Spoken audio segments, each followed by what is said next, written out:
Hey guys, welcome back to the channel. This is a story about what if Naruto has his parents sealed in him. Before I start, please support for more amazing content and do consider subscribing to my channel and share this video with your friends. This is written by MACMAN3679 and link in description and support writer. Let's start the video. Prologue. Chains. Hanahagakure no Sado. The rain was pouring during the night, the orphanage kicked him out. The night of the Kikbi festival, in the village hidden in the leaves. Naruto Uzumaki is 4 years old and hated by almost every adult within the ninja village. He does not know why he is hated, for him hatred is like the sun in the sky. There, and why it is there is an irrelevant question. Tonight, he was kicked out of the orphanage and told never to return. That happened about 4 hours ago, and it was the nicest activity to occur this night. Most little boys his age would have felt uneasy as soon as it started to get dark, but this was no ordinary little boy, he had a few physiological abnormalities. He had vertical eyes which gave him excellent night vision, and when viewed by other people in a darkened place, they reflected the color of his eyes. Unlike most children, he was never afraid of the dark. His slightly pointed ears allow him to hear a pin drop in another room, while the whisker marks look like birthmarks, they are quite sensitive, which along with his ears, allow him to sense the difference in air pressure and find unseen obstacles, even when he cannot see them. These three senses coupled with a keen sense of smell, combine to make Naruto, as at home at night, in the dark, or in low visibility as he is in the daylight or on a cloudless day. He also has an excellent sense of direction. The orphanage threw him out close to sunset. Naruto wandered around as the sun sank closer to the horizon. The people were different tonight than normal, when he studied their faces, the hatred was there as always, but most of the times before tonight it was coupled with indifference. Not this night, on this night when Naruto considered the faces of the civilians of Konoha, something else was in their eyes. He did not know what to call it, but somewhere in the dark recesses of his mind, he knew that tonight, harm was coming his way. The day star disappeared to the other side of the planet, indifferent to what its disappearance would cause. The revelation that harm was on its way had lent wings to Naruto as he raced for the Hokage Tower. He never made it. The journey from the orphanage to the most powerful places in the village was epic for his 4-year-old legs. He made it as far as the park that was a third of the way there when a crowd numbering 14 surrounded the last Uzumaki in Konoha. Made up mostly of civilians, there were some ninjas, all from civilian families, sprinkled into the mix, though none higher than Chunin. The rain was now coming down in sheets and the lightning providing all the illumination there would be tonight. It began with the crowd closing in on the doomed little boy. They began to shove him, though that soon turned to punches, which knocked him to the ground, soon they began taking turns kicking and stomping on him. The only thing Naruto could do was cover his head, close his eyes, and pray it would end soon, one way or another. Mindscape. Naruto's eyes open, blurry for a second. He is resting in what appeared to be liquid of some kind. He gazed up at the ceiling, that had pipes and valves intermittently. He sat up and looked around, the walls appeared to be concrete, with interlocking stone slabs. Naruto did not know where he was, no matter where he sat, he was relieved to be away from that mob. Naruto heard heavy breathing coming from down the corridor and debated with himself whether to follow the sound or not. He had just gotten out of a dire situation. He did not need to go looking for another one. Yet, whoever was making that sound, even if they were as bad as the mob, would at least know a way out of here. Uncertainly, Naruto traveled through the passageway, out of the gloom huge metallic columns came into view. They were obviously a part of some cage, but meant to keep something huge. In the center of the section of bars, a weird drawing on a metallic plate could be found. Naruto stood gazing at the drawing. He could not remember, but he had seen it somewhere before. There was a puff of air, like a small inhalation, then a deeper mouthful, followed by a long blowout. Naruto felt a gust of air stream past him, back down the hallway. From the gloom of the cage, a voice snapped out at him, "So, my container has come to speak with me, at last." Naruto scrambled back into the wall, far away from the cage. Naruto stood as far as he could get from the cage, but he still had to tilt his head to look up at the largest animal he in his 4 years of life had ever seen. That it was a fox was obvious. Plucking up his courage, "Who are you?" The fox considered the boy before it, he doesn't know where in his mind, since its imprisonment the Kikbi no Kitsune has seen the animosity the village had toward its container. Confusing the container for the contained was a mark of ignorance and condemning a kid like Naruto as a form of cowardice. Kikbi really did not care about Naruto, except for the fact that if Naruto died, Kikbi would die as well. Good thing nobody outside the Hokage and the elders when they were still in power knew that or the boy and I would be dead a long time ago. Thus, with a small expenditure of its own type of Bijuu chakra called Yoki, Kikbi no Kitsune would heal the wounds of its jailer. "I cannot tell you my name. I have been trapped here for so long I have forgotten it." Naruto looked at the face of the fox, but could not tell if the fox was lying or telling the truth. How long was that? Naruto asked. The giant fox's head drooped. I've been trapped since your first Hokage, I believe. Naruto's eyes widened, though he did not know much about the history of the village, he knew enough to know the Shodaime was old man Tsurutobi's sensei, the third Hokage. Who was at least the oldest person in the village. Wow, you're older than old man Tsurutobi, Naruto yelled, you've been here since then. The fox's own eyes widened, has it been so long, it whispered. Naruto looked upon the fox in sympathy, how were you trapped down here in the first place, Naruto asked. It was a man with red eyes, then my mind was cloudy, all my thoughts were muddled. The next thing I know, I'm here trapped in this cage, the fox said with a growl. Is there any way to open the cage and let you out, Kitsune-san, Naruto asked in resolution. Why would you want to know that, kid, the fox asked, a fleeting hope entering its voice. Naruto looked at Kikbi like he was looking at an idiot, because I'm gonna free you, of course. Kikbi rose to its full height, why would you do that for me, we have only just met, it asked, doubt in its voice. Naruto nodded, I'm not doing it out of the kindness of my heart, he said, I'm doing it because we can help each other out. You help me, I help you. The fox grunted, he's not as gullible as I thought, what do you want to let me out of this cage, it asked warily. I don't want anything, except a ride out of this village, Naruto declared. The fox was taken aback, so many times humans have only ever thought of it as a battery, demon, or a weapon, no one has ever asked it to help them escape. Well, death is a sort of escape, especially from the kind of life this kid has had. Deal, kid, set me free, and you will escape your life in this kami-forsaken village, it extended a claw the size of a tree trunk through the bars of its cage. Naruto neared the cage, took the tip of the claw, and shook. Well, more like his arm shook, the claw did not budge. If Kikbi allowed as much it would have bisected the kid. Now, how do I free you? Naruto looked up at the bars inspecting them for weaknesses. Kikbi raised his claw up to the metallic plate with the paper with the drawing on it. This is known as the 8 trigram seal, it is what keeps me locked away, it explained. Naruto nodded, you cannot live in a ninja village and not know what seals are. If I pull this seal off it'll free you, Naruto asked for confirmation.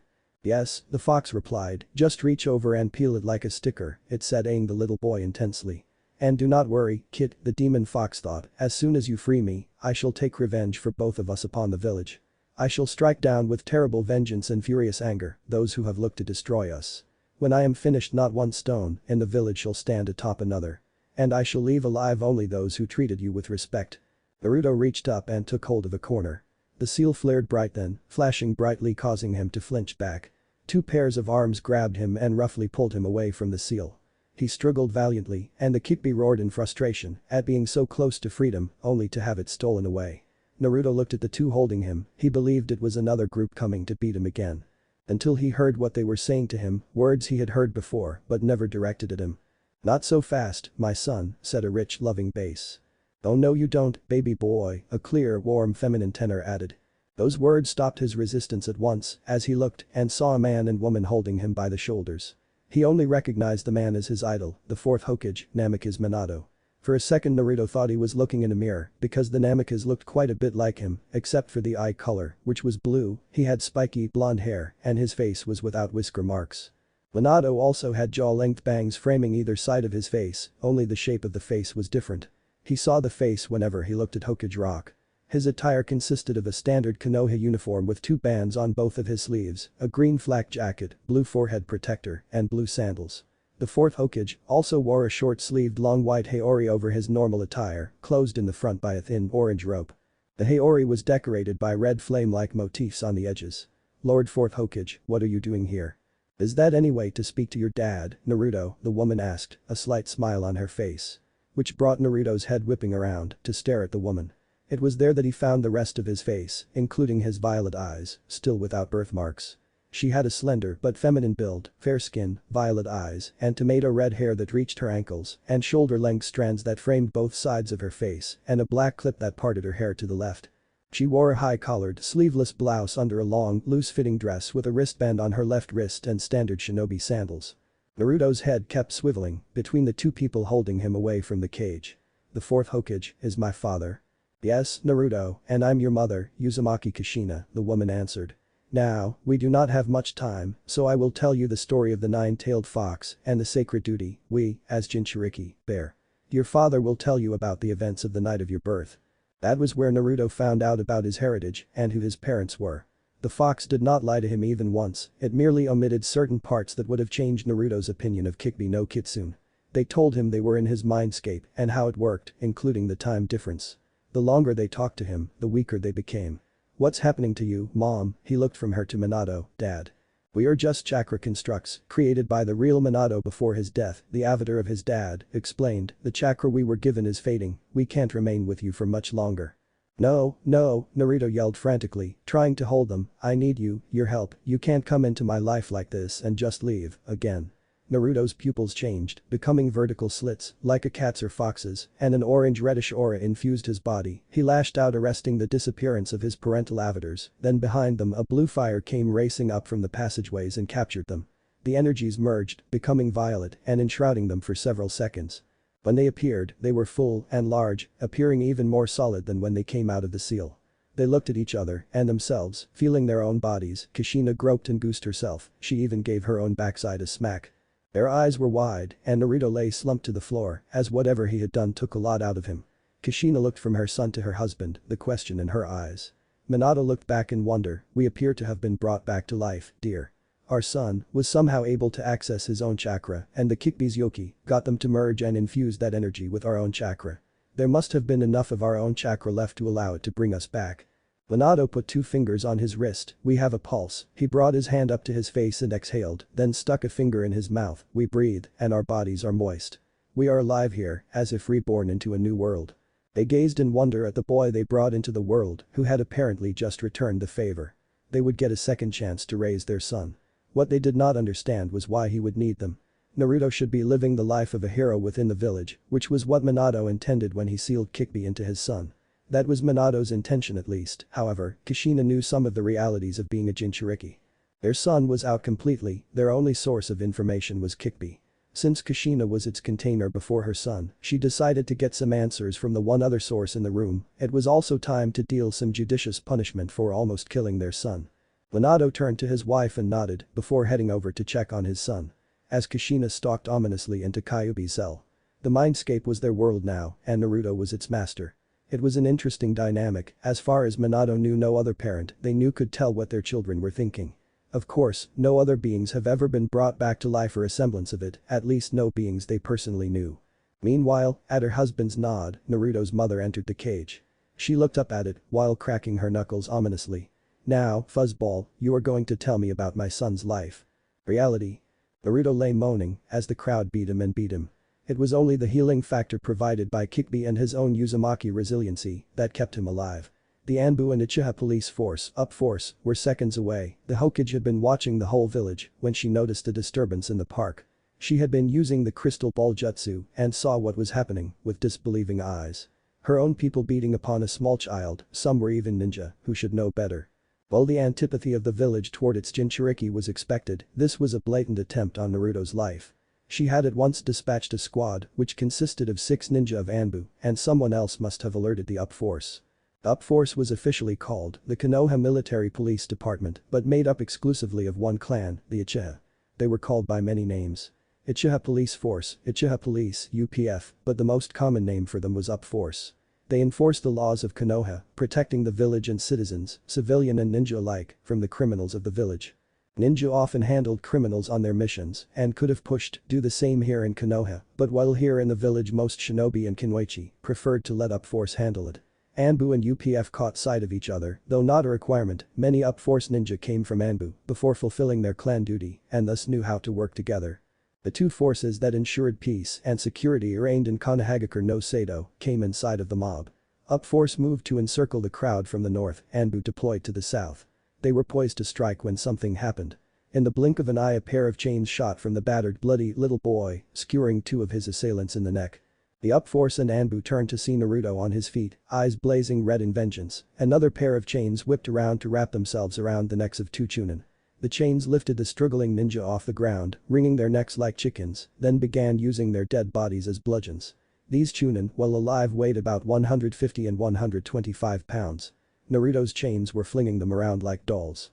Naruto took out another 4 assailants while holding his makeshift weapons, then threw them into another pair, delivering a ballistic level of lethal force. The last 2, seeing that their victim was not as helpless as they had hoped, tried to run, only to run headlong into the 2 official security forces of the Leaf Village. They surrendered to the Konoha forces rather than face the wrath of a demon. Meanwhile at Hokage Tower, the 5th Hokage had watched the whole thing. When it happened, 5th Hokage, Mikoto Uchiha, Aka, Devil Woman, because of the power of her Kanjutsu and a certain implacable ruthlessness that counselors, clients, and the other Kage have come to respect, almost dropped the crystal ball. She remembered a similar technique, exactly 4 years ago, by Mikoto's best friend, Kushina Uzumaki Namikaze, just before she died. In a fugue state, the Hokage set the ball down, "Anbu, on me," she ordered curtly, before stepping out of the window.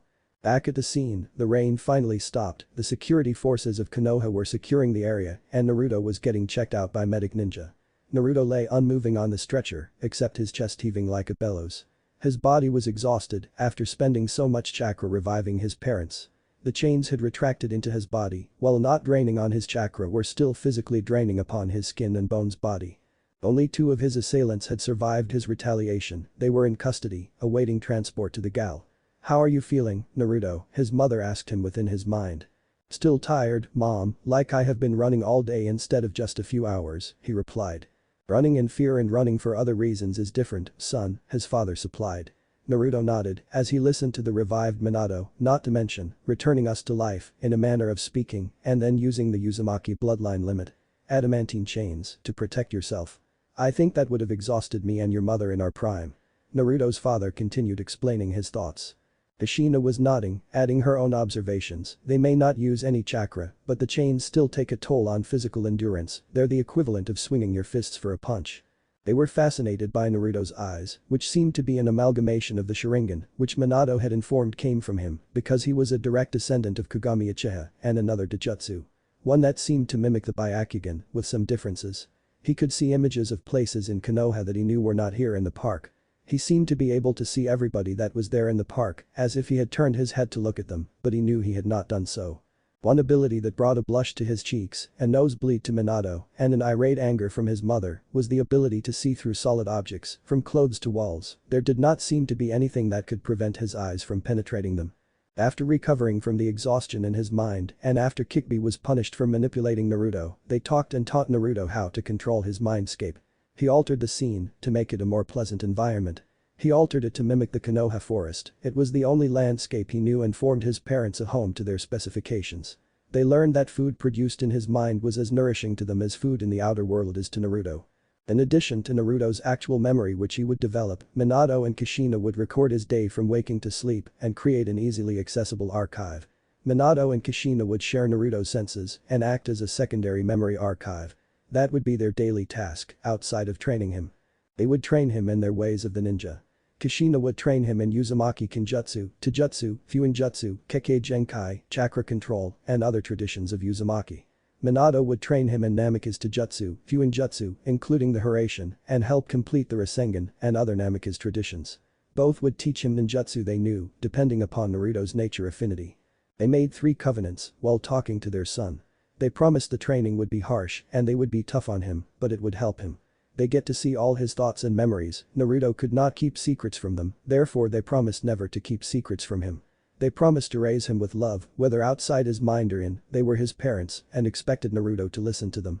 There was a disturbance near the edge of the park, Naruto turned to look, and there standing on the edge of the park, was the Hokage. Kushina gasped, "Koto-chan," as the Hokage of the village. Kushina remembered seeing her in some of Naruto's memories, but never paid attention to anything beyond how it pertained to her son. "Yes," Naruto confirmed to her in his mind, "I don't know when she became Hokage, but she has been making changes," he explained. The Kodo demoted the civil council to below the clan council, they are now only there to administer the non-ninja citizens. They are the bureaucracy that keeps Konoha running. They collect the taxes from civilian businesses, but no longer set them. Process applications for starting a business and collect processing fees, again they do not set the fees. They run the day-to-day procedures that keep the village economy healthy and administer the civil court for issues not of a criminal nature. They answer to the clan council, who enforce the Hokage's laws and decrees. The clan council also acts as a criminal court, the only civil matters they hear are those concerning ninja, mediate disputes between clans, and any other shinobi business, including the academy. They oversee the education of prospective young ninjas, it is tough now to graduate, but the caliber of genin had been raised according to many ninjas, and even some civilians. Minato was laughing his ass off. The civil council were a thorn in his side from the time he took office until his death. The civil council is essential to the health of the village, since they allowed ninja to be free to conduct ninja matters. Minato never thought of demotion. Naruto continued, that's not all the changes since your deaths. Old man, Danzo was caught with some kind of root and killed for something called sedition. Sedition, Minato asked. Yeah, that's the word, sedition. Anyway, she said she couldn't trust them anymore and had the elders retired, she's been looking for their replacements ever since. So far only old man Sarutobi was chosen. So, Danzo was still running root right under my nose. Minato explained to Naruto what root was and why it was officially cancelled. How is it you know so much about the village, you are only 4, his mother asked. Before tonight, most people would pretend I wasn't there and talk as if I wasn't. That along with my fox senses, which let me hear things that adults don't say around ordinary kids, plus I remembered what they said, word for word, Naruto explained. Their entire conversation took place at the speed of thought, the Hokage still at the entrance to the park, was just starting over toward Naruto. As she neared him, Mikoto could not get over how frail he was, as if he had not eaten in some days, and the rags that passed for clothes on his thin frame. She noticed in passing that he had a taijutsu, which seemed to be a mutated version of the Sharingan. They were red like her clan's Kekkei Genkai, but they seemed to have a crimson iridescent glow, with black pupils and wider eyes. Could he have manifested the Mangekyo already, she wondered in the back of her mind. The orphanage she had placed him in was reputed to be the best in the leaf, she tried to stay abreast of his condition through reports. Uchiha Mikoto had tears in her eyes when she looked at her godson. All civilian advocates, who were members of the civil council, handled a specific district in Konoha, and the Hokage specifically tasked the advocate of the district, which held the orphanage Naruto lived in, with making sure of his well-being. Mikoto received weekly reports that exclaimed, the health and happiness of Uzumaki Namikaze Naruto, apparently, she had been lied to, by advocate Ashiro. The orphanage where Naruto lived received a stipend from his parents' estate to take care of his needs. Up Force Lieutenant, she roared. Uchiha Shisui, 19, shunshin to her side, yes, Hokage-sama. I want the administrator of Oakleaf Children's Home in this park in 30 minutes, she commanded. That would give the civilian plenty of time to get here. At once, Hokage-sama, he shunshined away. Raven, she barked. The short Anbu ninja with a raven mask, 11, appeared next to her, yes, Hokage-sama. Please, ask the leader of the Senju to come here, then go get Advocate Ashiro, I have some pointed questions for him, have him wait outside my office. Ask Ibiki to wait with him, she commanded. As you command, Hokage-sama, Raven replied. Mikoto moved to sit next to her godson. She could not look at him, feeling so guilty for failing her best friend. She read the statement Naruto gave the Up Force and Anbu commanders, but had questions of her own. Naruto, please, tell me what happened tonight, from beginning to end. Naruto finally shut down his taijutsu, though his senses remained alert, just in case, and told her everything that happened outside of his head tonight. His eviction from the orphanage, his feeling of the change of the citizens' reception of him. His attempt to make it to Hokage Tower when the attack started. He told her how he defended himself from the attack with the chains and about his ocular bloodline. Your bloodline is truly interesting, Naruto-san, but those chains are what I wish to talk about. They remind me of. Of what, Koto-chan? Naruto asked, whispering for her ears only. The Hokage's eyes went wide, her mouth agape as she looked at him. He was staring straight ahead, only peeking up at her to see if she understood. Only 3 people have ever called me Koto-chan, and then, only as a code, when we couldn't communicate in the open, and of those 3, only 2 were yet living. The only others who knew of it were her teammates and their sensei. Mikoto looked up as an older Kunoichi shunshined into the park. Tsunade of the Senju, member of the clan council, and administrator of the Konoha Shinobi Hospital, also the most knowledgeable physician of the elemental nations. Quickly suppressing her expression, excuse me, Naruto, Mikoto stood up face expressionless. Making her way to her sensei, Mikoto Uchiha began addressing her mentor. Tsuna-chan, would you do me a favor and give Naruto here a checkup? Tsunade nodded, of course, Koto-chan, she answered in the same manner, remembering her team's mode of address when open communication was impossible. It meant they needed to speak in private. Tsunade's eyebrow arched, using our team code to let me know she wanted to speak privately. She could order me to her office, which is the most secure facility in Hidden Leaf Village, that means it's team business, not village. Tsunade began channeling green medical chakra, then passed it through Naruto's body. Her initial surprise at her student's mode of address was erased in shock at the condition of this little boy's body. When was the last time you ate something, son? It was rhetorical, her chakra told her exactly how long ago he ate. She leaned forward and pulled Naruto into a hug. Then turned to a nearby UPF officer, pointing at her, you, go to Ichiraku's ramen stand and get a large bowl of miso, UPF can build a Senju estate. The UPF officer turned to the Hokage, who nodded her confirmation. Lady Uchiha drew close, eyes questioning the doctor, what can you tell me about his condition, sensei? Tsunade remained kneeling before Naruto, staring into his eyes. Naruto loved all the attention. He rarely got anything but negative. Other than the fact he hasn't eaten for 3 days, she said looking up at Makoto directly, he's very healthy, not even a bruise. We can thank his tenant for that, she said, quietly. Makoto turned to Naruto, I have failed you, Kushina-chan, she wrapped Naruto in her arms and quietly allowed her tears to fall. I thought I was doing the right thing for you, Naruto. I have been lazy in my duty to you as my godson, Naruto. I thought my trust was well placed in those I detailed to take care of you, I was wrong. Makoto sobbed into his chest, the Anbu and Up-Force ninja, pointedly ignoring the leader's weak moment. It's okay, Hokage-sama, even a kid like me understands you have a whole village to care for, you don't have time to take care of me, Naruto said in forgiveness, returning her hug. The UPF officer returned shortly with his ramen and set it before Naruto, whose nose twitched at the smell of food. He set to and devoured this food of the gods in minutes. He let out a contented sigh and burped, which made him blush and said, excuse me, ladies, causing the women to smile. Thank you for your consideration, Naruto, Makoto said back, we'll have to find you a better place to live. Once I'm done, she turned her head. As Uchiha Shisui entered the park, he indicated the person the Hokage wanted to see was behind, getting checked for weapons and other deadly implements, taking out the garbage, she hissed.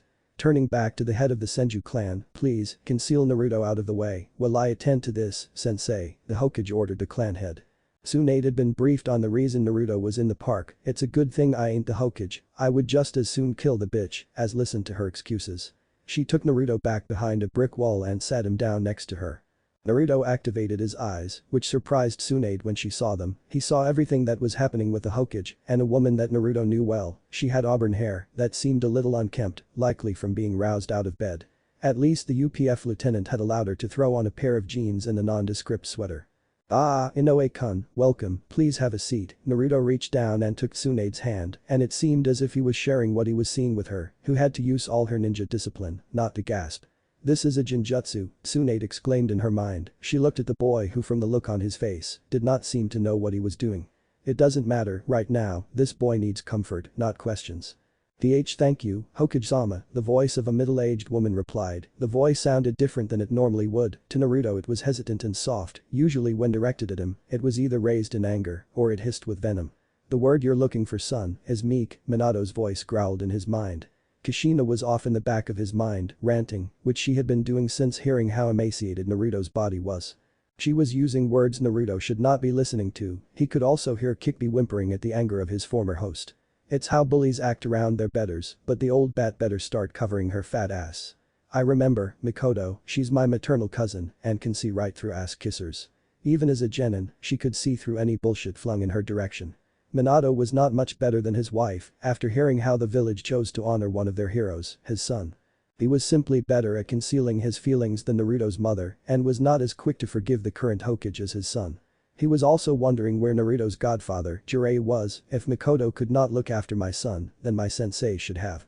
There was a long silence between the two women. The reason I called you here tonight, a prominent citizen was attacked tonight and I'm here to clean up the mess. I was in the district and decided to take your weekly report in person. Makoto's voice was disarming. She was waiting to see what lies, if any, the old woman would try to tell her. So, how's Naruto tonight? It's his birthday after all. Turns 4 today, did you know that? No, I did not know that. I've never put much stock in celebrating birthdays, no sense in accepting praise for doing nothing, but growing 1 year older, it coddles children if you do that, Inoue said, speaking down to the Hokage. This is where Naruto begins to rant in his mind. What a big liar, just last week she threw a huge birthday party for one of the older kids at the orphanage, who had only been there a little while. I've lived there forever, she never throws me a party, all she ever does is yell at me when I am bad or ignore me. It's not fair, he continues to rant in his mind as tears roll down his face. Really, I am a mother too, you know, Makoto asked. I have 2 boys, 11 and 4, one is already a ninja and is considered the most powerful of his generation, the other is just starting his training and already he is showing promise. Another silence fell between the two women, then, besides, you were supposed to tell me about Naruto. Naruto is doing fine, he was being taken care of the last I saw of him, her voice dripped with satisfaction, as if she had done her duty to the village.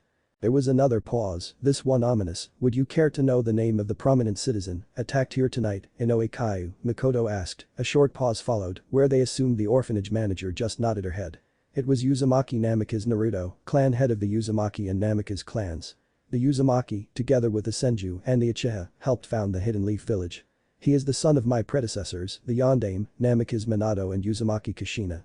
Naruto is related to Tsunade of the Senju, and so Senju Hashirama, through his wife, Uzumaki Senju Mido, and when Tsunade Sensei passes, because he is related to her via marriage, and we do not find another Senju, he will inherit the Senju clan. He is even related to my clan, through his father's mother.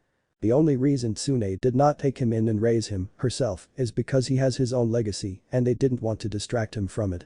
And I could not do it because I needed to remain neutral as Hokage, and letting him go to on single clan, due to his burden, would make it seem like I was unfairly favoring one clan over another.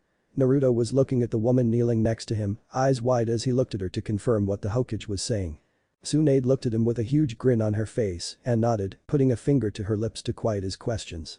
"Why didn't you guys tell me about this?" Naruto asked his parental avatars. "We'll tell you as the secrets become relevant, Naruto, if we told you everything at once it would just overwhelm you," Minato explained. "That's right, we'll tell you all our secrets as you need them," his mother continued, "you need to trust us to tell you what you need to know, when you need to know it." "You're right, sorry, Mom," he sent, "sorry, Dad." They mentally hugged him, making him feel warm. The pause now was like a canyon, as the Hokage and Inoue stared at each other. Luckily, the attack on Naruto was thwarted by Naruto himself, and all but 2 of his attackers were killed in the attack. They've been taken to torture and interrogation. It won't be long until we know every disloyal action they've ever performed and who they performed them with, against our village. If Marino Ibiki is working tonight, they will tell us where their grandparents hide their money. The night air was pregnant with menace, but the manager kept quiet, not intimidated enough at the veiled threat leveled by the Hokage. If a veiled threat did not work, the Hokage decided to go for direct threats. "Now that we know Naruto is not in your custody," as Mikoto stood over the woman in front of her and brought her kai to here on the hapless civilian woman, "you will tell me who told you to put him in harm's way tonight, or Marino-san's treatments will seem like a pleasant dream compared to what I will do to you." Mikoto had grabbed Inoue by the throat and was beginning to choke her. Inoue was trying to say a name. Mikoto loosened her hold but did not let go. "Ashiro," he said, "nobody would care and we would be doing the village a favor by getting rid of the boy." She was blubbering by now. The Hokage let go of the woman's throat, she coughed and inhaled rapidly as she crashed to the ground. Tsunade and Naruto stood up just in time to see Uchiha Mikoto kicking the orphanage manager repeatedly. "You make me sick," the Hokage shrieked. How many other children have you deemed not worth your time? They've been through enough trauma with the loss of their parents, and you who is entrusted to protect and care for them until they can fend for themselves, consider their lives not worth protecting." By this time, Mikoto had begun to stomp Inoue Kaiu in the face and gut. Mikoto was going in for more kicks when she felt a hand on her arm. She looked around with fire in her eyes and a snarl on her face. It was Naruto looking at her with pleading eyes. "You're too pretty to let this woman make you do ugly things, Koto-chan. The Hokage is supposed to seek justice, not reap vengeance, believe it." Mikoto closed her eyes and turned her face away from the woman groveling at her feet, as if she had just stepped in something that she wanted to wipe off her shoe. "Up force, get this greedy pig of a whore out of my sight, keep her safe and alive until she can act as a witness at Ashiro's trial," she yelled. Then she raised her hand. "She must be alive and able to speak to be a witness, she doesn't need to be ambulatory," she added with a smirk. Inu, a silver-haired Anbu captain, appeared beside her. "Send a message to Ibiki, he should be in my office, and Advocate Ashiro should be with him. Tell Ibiki to take Ashiro into custody, and during their conversation, let Ibiki know that he has my permission to be as exotic as he wishes, as long as Ashiro is competent to stand trial." She closed her eyes and took a deep breath before letting it out slowly, releasing her anger and contempt. Mikoto turned to Naruto, still clutching her arm. She took his hand in hers. "Naruto, please accompany me, I will be taking you to your new place of residence." "Tsunade-sensei, please come with us, I think something momentous has occurred and I want you to verify it with me." Home. 3 people walked along a lane leading into a residential neighborhood. The houses were close together, many sharing walls with their neighbors. While the neighborhood was not as affluent as the districts around the Uchiha and Senju estates, it was still worlds better than the area around the orphanage. They came to a 5-meter-tall, 90-meter-long stone wall, which was broken up in the middle by a 6-meter-tall by 3-meter-wide gate. This section housed a huge wooden gate. It was plain and nondescript, without any form of ornamentation. The wall itself was unadorned, it was whitewashed from top to bottom, with wood paneling, half the height of the wall. The wall and the gate section were topped with a pointed eave-style roof. Naruto's parents had grown quiet as they approached the gate. Naruto recognized it as the house he conjured for them earlier tonight while in his mindscape. Stopping in front of the gate, the party of 3 gazed at the enormous gate before them. Now, Minato and Kushina began issuing instructions to him. "Bite the pad of your thumb, son," his father said. Naruto did as he was instructed. "Place your hand upon one of the doors," Minato continued. When he did, the doors glowed blue for a second or two, and when the light faded the door was ajar. "You may now come and go as you please, without biting your thumb again," Minato informed his son. Naruto may have been 4, but he was a precocious 4, perceptive, intuitive, and not a fool. "This was your house, wasn't it, Mom and Dad?" "Yes, Naruto, this was where we lived as a couple, and where you would have grown up if we had lived," Kushina answered her son. Naruto opened the door the rest of the way, allowing the Hokage, the leader of the Senju, to enter a 10 by 10 by 6 meter area, stone courtyard, which led to the front door, a sliding door made of metal, which had a small oval on the door frame. The oval was made of chakra metal, according to his parents. He closed his eyes, calling up his chakra, they instructed him, and he channeled his chakra into the oval. The door unlatched and slid open, and the gate closed behind them. "Now, you can enter and exit as you see fit, Naruto," his mother explained. "The house now recognizes you as its owner and master. Any seals placed on the grounds will respond only to you." "Welcome home, Naruto Uzumaki Namikaze," they chorused. When Makoto thought of a place for Naruto, her first thought was to bring him here. If he proved unable to enter, she would have found an apartment for him elsewhere. Tsunade and Makoto looked at Naruto as he moved through the house like he had lived here all his life. They shared a look of astonishment. They had no idea how, but he seemed to have access to Minato and Kushina's knowledge. "Naruto," Makoto said, "how do you know how to do all of this? You move around this house like you've lived here all your life, and that can't be true. No one has entered this house in 4 years, we've tried, but the true owners of this house were seal masters of the highest order." Naruto turned to look at the two women, and both his parents sighed in his mind. "While I don't think it would be a good idea to let the public know your dead parents live in your mind," Kushina decided. "I can think of no two people I've trusted more in my life than these two women, excepting your father, of course." Minato added, "I feel the same, and add my sensei Jiraiya and student Kakashi Haddock into the mix." "You two really trust them?" Naruto asked his parental avatars. He felt their nodding heads and sighed in acquiescence. "Okay, I will tell you, but only inside the house. Would you please tell your Anbu bodyguards to wait outside, Hokage-sama? They may stay in the yard but may not enter the house until I am done revealing to you and Lady Tsunade all that I am about to tell you." The Hokage summoned her Anbu to tail and relayed the same instructions to them that Naruto asked her to. Naruto showed the ladies in and looked around his new home.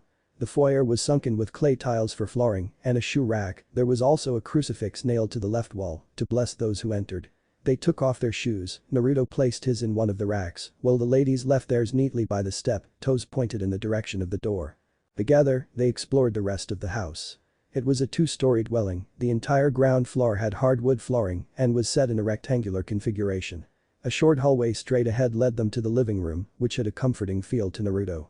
Above the mantel over the fireplace, a pair of frames held some sort of designs. The one on the left kind of reminded him of the sun, the one on the right was a spiral. The furniture consisted of a navy blue 3-piece sectional, a plush chair the same color and a tan leather reclining chair. They were surrounded a coffee table made of dark wood with 2 drawers. Back at the entrance, they turned right and went down a long hallway, at the end of which was a kitchen that had everything a kitchen needed, including a breakfast nook. Turning left took them to a dining room. A compact dining set filled the space with a streamlined table, surrounded by 4 ladder-back chairs. There they found a sliding door leading from the living room. Opposite the entrance to the living room, another sliding door led them into a 28 by 9 meter square room. There were more sliding doors to the left and right, but directly ahead at the front of the room was a 2-sword display stand, and on the top rack was a tsurugi, a double-edged black blade, and a tsuba that was a replica of the sun-like design in the living room, and a white ivory handle carved like a dragon. The bottom rack held the sword sheath that followed the design of the handle. Nentakin, the formless, he heard his father breathe. "I've never used it because I was never interested in kenjutsu, but the Namikaze Taijutsu can be used with or without a weapon. The empty hand movements translate perfectly to the use of our family blade.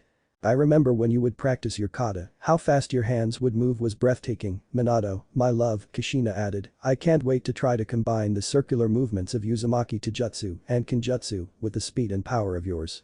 Naruto listened to his parents as they discussed the fighting arts of their respective clans. Their conversation occurring in his mind in less than a second did not impinge upon his talks with the two women in his house. They returned to the living room. "Naruto, offer the Hokage and Tsunade-sensei a drink, please," his mother asked him. "Mother, any food here must be toxic waste by now," he reminded her. Not to worry, son, the preservation seals we place on all our storage compartments should still be holding strong, Minato explained. Any food and drink should remain viable for another 10 years, regardless of sell-by dates. Would either of you ladies care for something to drink? Naruto asked his guests. Thinking the same as Naruto about food viability, they quickly but politely declined. We need to be getting back to our evenings, so please, let us get on with our discussion, Mikoto requested while they got comfortable on the sectional, facing each other. Naruto closed his eyes and formed his hand into a ram seal and said, Kase Kasuru. The already strong privacy seals now became impregnable and nobody outside knew it. You wanted to know how I knew so much about this house and how I was able to use those chains to fight off my attackers tonight, right? Naruto guessed. Yes, Mikoto replied, as well as, how you knew to call me, Koto-chan, Tsunade gasped, to get my attention and speak to me and any Team 7 members, privately. Tsunade spoke up at this, Naruto, how did you know to do that, even if you were somehow able to see and read Team 7 mission reports? That way of saying Mikoto's name is not in any of those reports, Tsunade explained, it was Team 7's covert way of communicating with each other, never was it an official form of communication. So, how did you know about it? Because my mother told me about it when she saw you, he turned to the Hokage while looking at you through my eyes, Naruto replied, then turned to the other woman in the room to show the sincerity in his eyes. He could see they still did not believe him, so he gave more evidence. Uzumaki Kushina and Namikaze Minato were married in a private ceremony, officiated by the Lord of the Fire Nation himself, he said, turning back to Mikoto, you were her maid of honor, and since she had no family, all of Team 7 gave her away. How? The last Senju asked. Those records were classified by the daimyo himself. They were sealed because Kushina is the daimyo's niece, making me the daimyo's great-nephew by marriage and a legitimate heir to his throne if none of his children can do it or choose not to do so, Naruto finished. Again, how is this possible? Tsunade asked. The only other person to know is Hitomi Hyuga, the 4th team member of Team 7, and there is little chance the two of you have ever been in contact. The Hyuga blowwords would never allow her to meet with a lowly orphan. Naruto sighed and began the story. It started tonight, right after they began beating me. 3 days ago. Naruto Uzumaki Namikaze, 12 years old, sits in Seiza, in the middle of his family dojo. His eyes are closed, his mind is clear, calm, centered. Rising to his feet, the last member of 2 clans opens his eyes and begins to move through the forms and kata he has learned for the past 8 years. He has slowly combined foundations of hidden leaf style, the circular movements, submissions, joint locks, and throws of Uzumaki style, with the powerful and fast as lightning punches, knife hands, spear hands, and clawed strikes and kicks of Uchiha style, the precision of the Hyuga branch style, the versatility of Senju style, and the strategic mindset of Namikaze style, into a comprehensive Taijutsu style. The combined strengths of the styles allowed for a versatility and unpredictability that few styles could match. In the 8 years since coming to live here in his family estate, he has changed from a skin and bones whelp to a healthy youth. Naruto has adopted his father's name and begun to fulfill the family legacy. Though the civilians still showed a blatant enmity toward him, they were careful to keep their opinions to themselves. The business owners tried to starve him by denying him the right to shop in their places of business and began to evict him from their stores and restaurants. All except Ichiraku Ramen, Hidori Dango, and Akamichi barbecue restaurants began to kick him out as soon as he would enter. This went on for about 9 months, until he was 5 when he enrolled in the Ninja Academy of Konoha Village.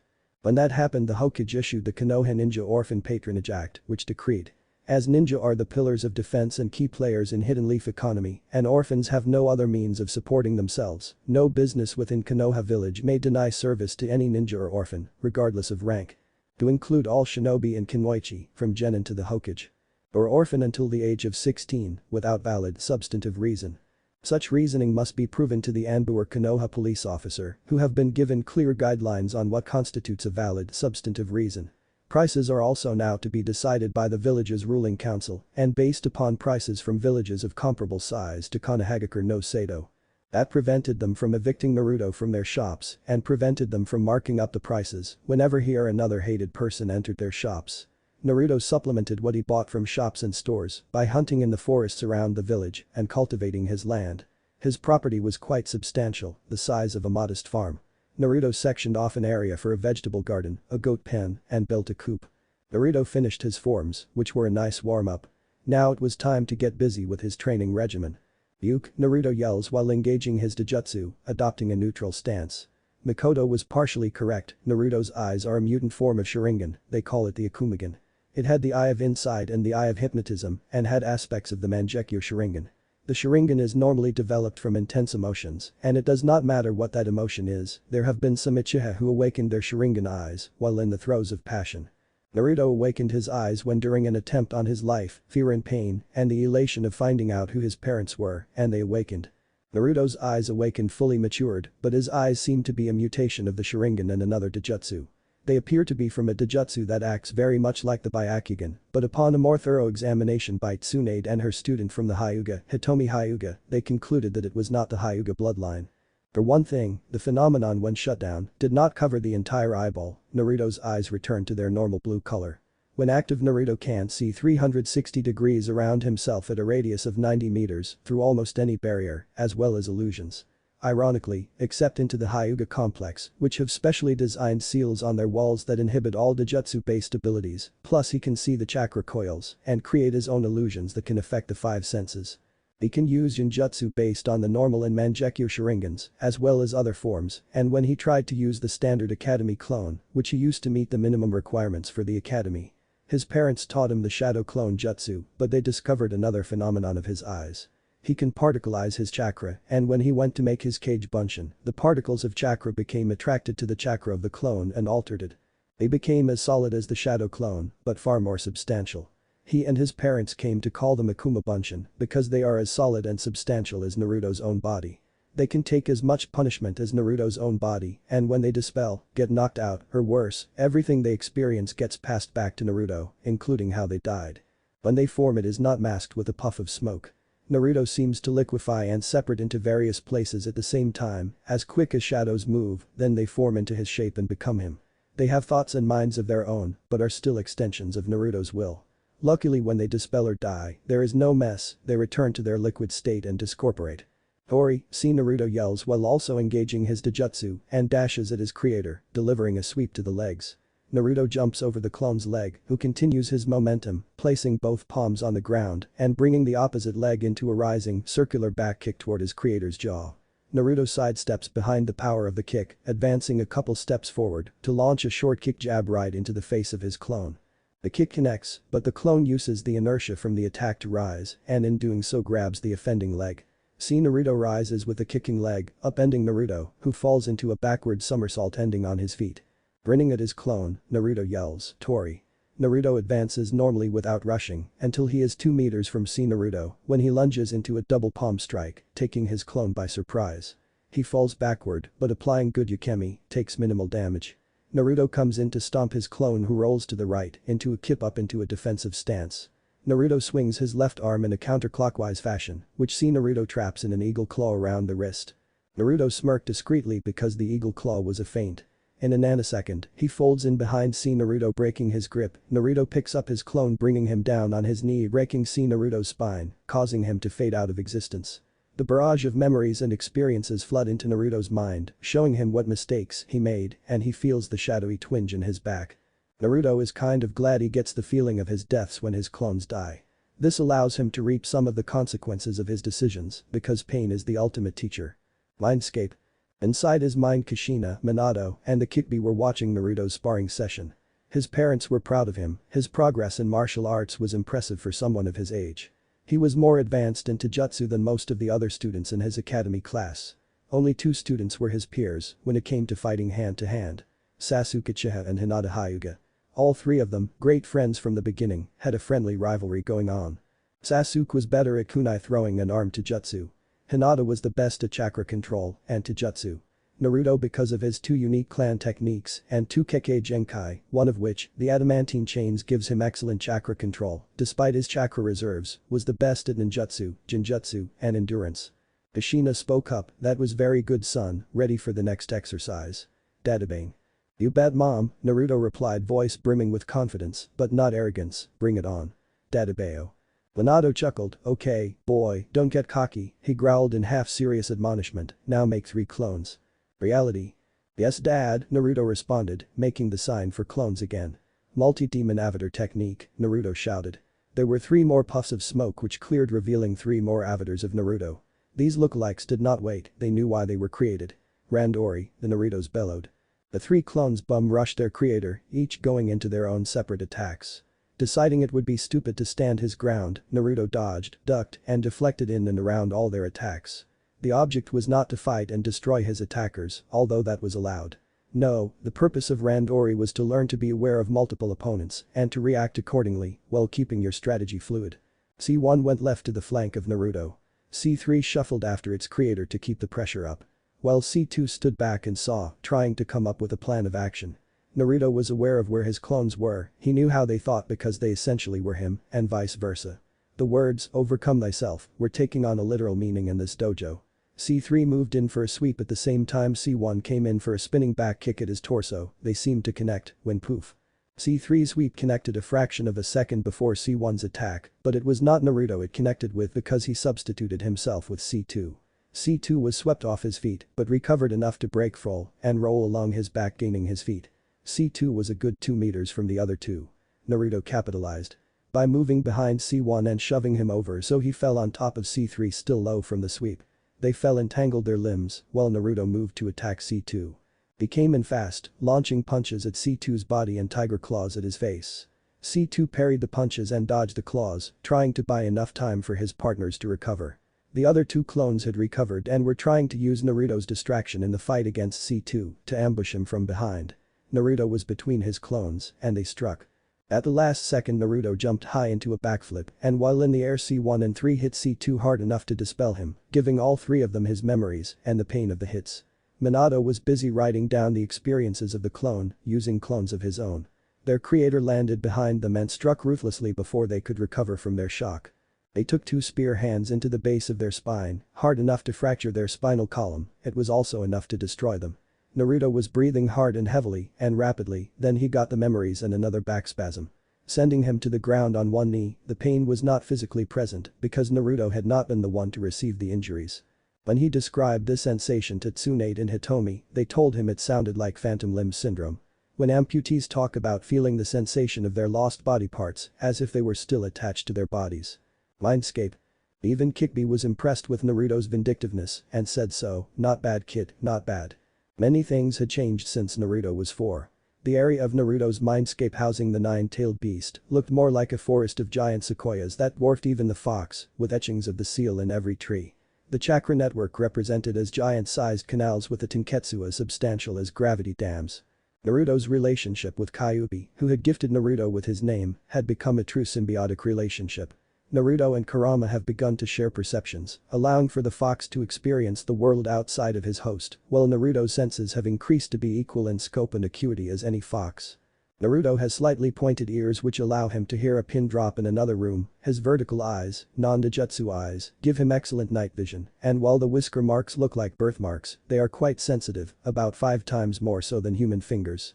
That, along with his ears, allows him to sense the difference in air pressure and find obstacles even when he cannot see them.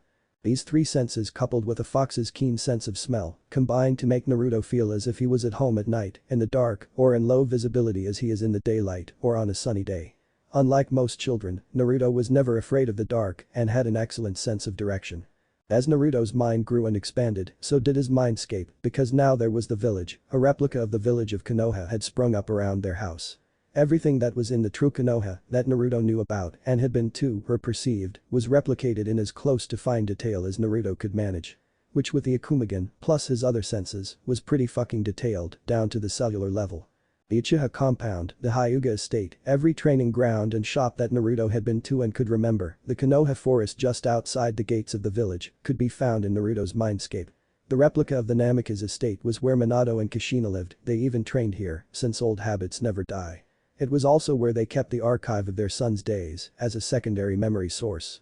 The most interesting fact was that space and time were unlimited within the mindscape. Space, time, and resources. "Thank you, Kurama," replied Naruto. "I concur," his mother agreed, "you displayed fluidity of mind and willingness to be flexible."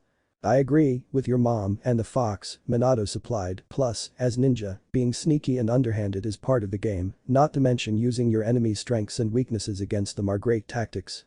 "Thank you, mom and dad," Naruto replied. "You're welcome, sweetie," Kushina said back. Reality.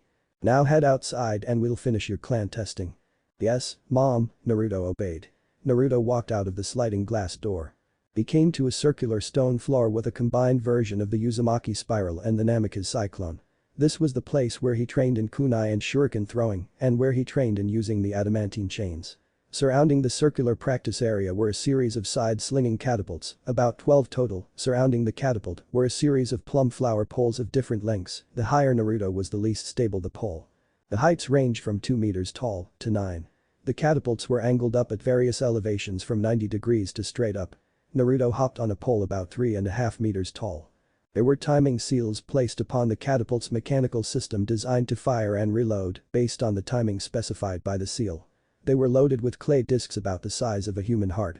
The object was to be able to take out as many targets as possible while maneuvering along the poles using jumps and flips while keeping one's balance on an unstable, narrow platform. To this date Naruto has never gotten a 100% score, the highest he ever got was a 90%, Sasuke once got a 92% and his brother, Itachi, once got a 98%. Minato was the only person to ever get 100%, this was also where Minato practiced the Hiraishin. Naruto got ready, the seals began their countdown as soon as Naruto stepped upon the plum flower pole, and Naruto got 95% that day. The next day, it was a Sunday, no school, and no training for today, it was in Uzumaki tradition. It was the Uzumaki day of rest, no work or training was allowed on Sundays, except missions, emergencies, and work necessary to day-to-day living, i.e., cooking, cleaning, and groceries. There were some things he could not grow in the garden, and chicken could get boring to eat, no matter what recipe one used if that was all he ate. Naruto had just returned from the grocery store and was putting everything away when the doorbell sounded. Quickly creating a demon avatar to answer the door, Naruto continued to work at putting stasis seals on the perishable items when his clone faded, letting him know the Hokage and her husband were in the living room. Creating another clone to complete the task at hand. Naruto took a pitcher of sweet iced tea out of the fridge and poured 3 glasses. He walked in carrying the drinks and placed them on the coffee table. "Good afternoon to you both, Uchiha-sans," Naruto asked genially, "how are you both this fine day?"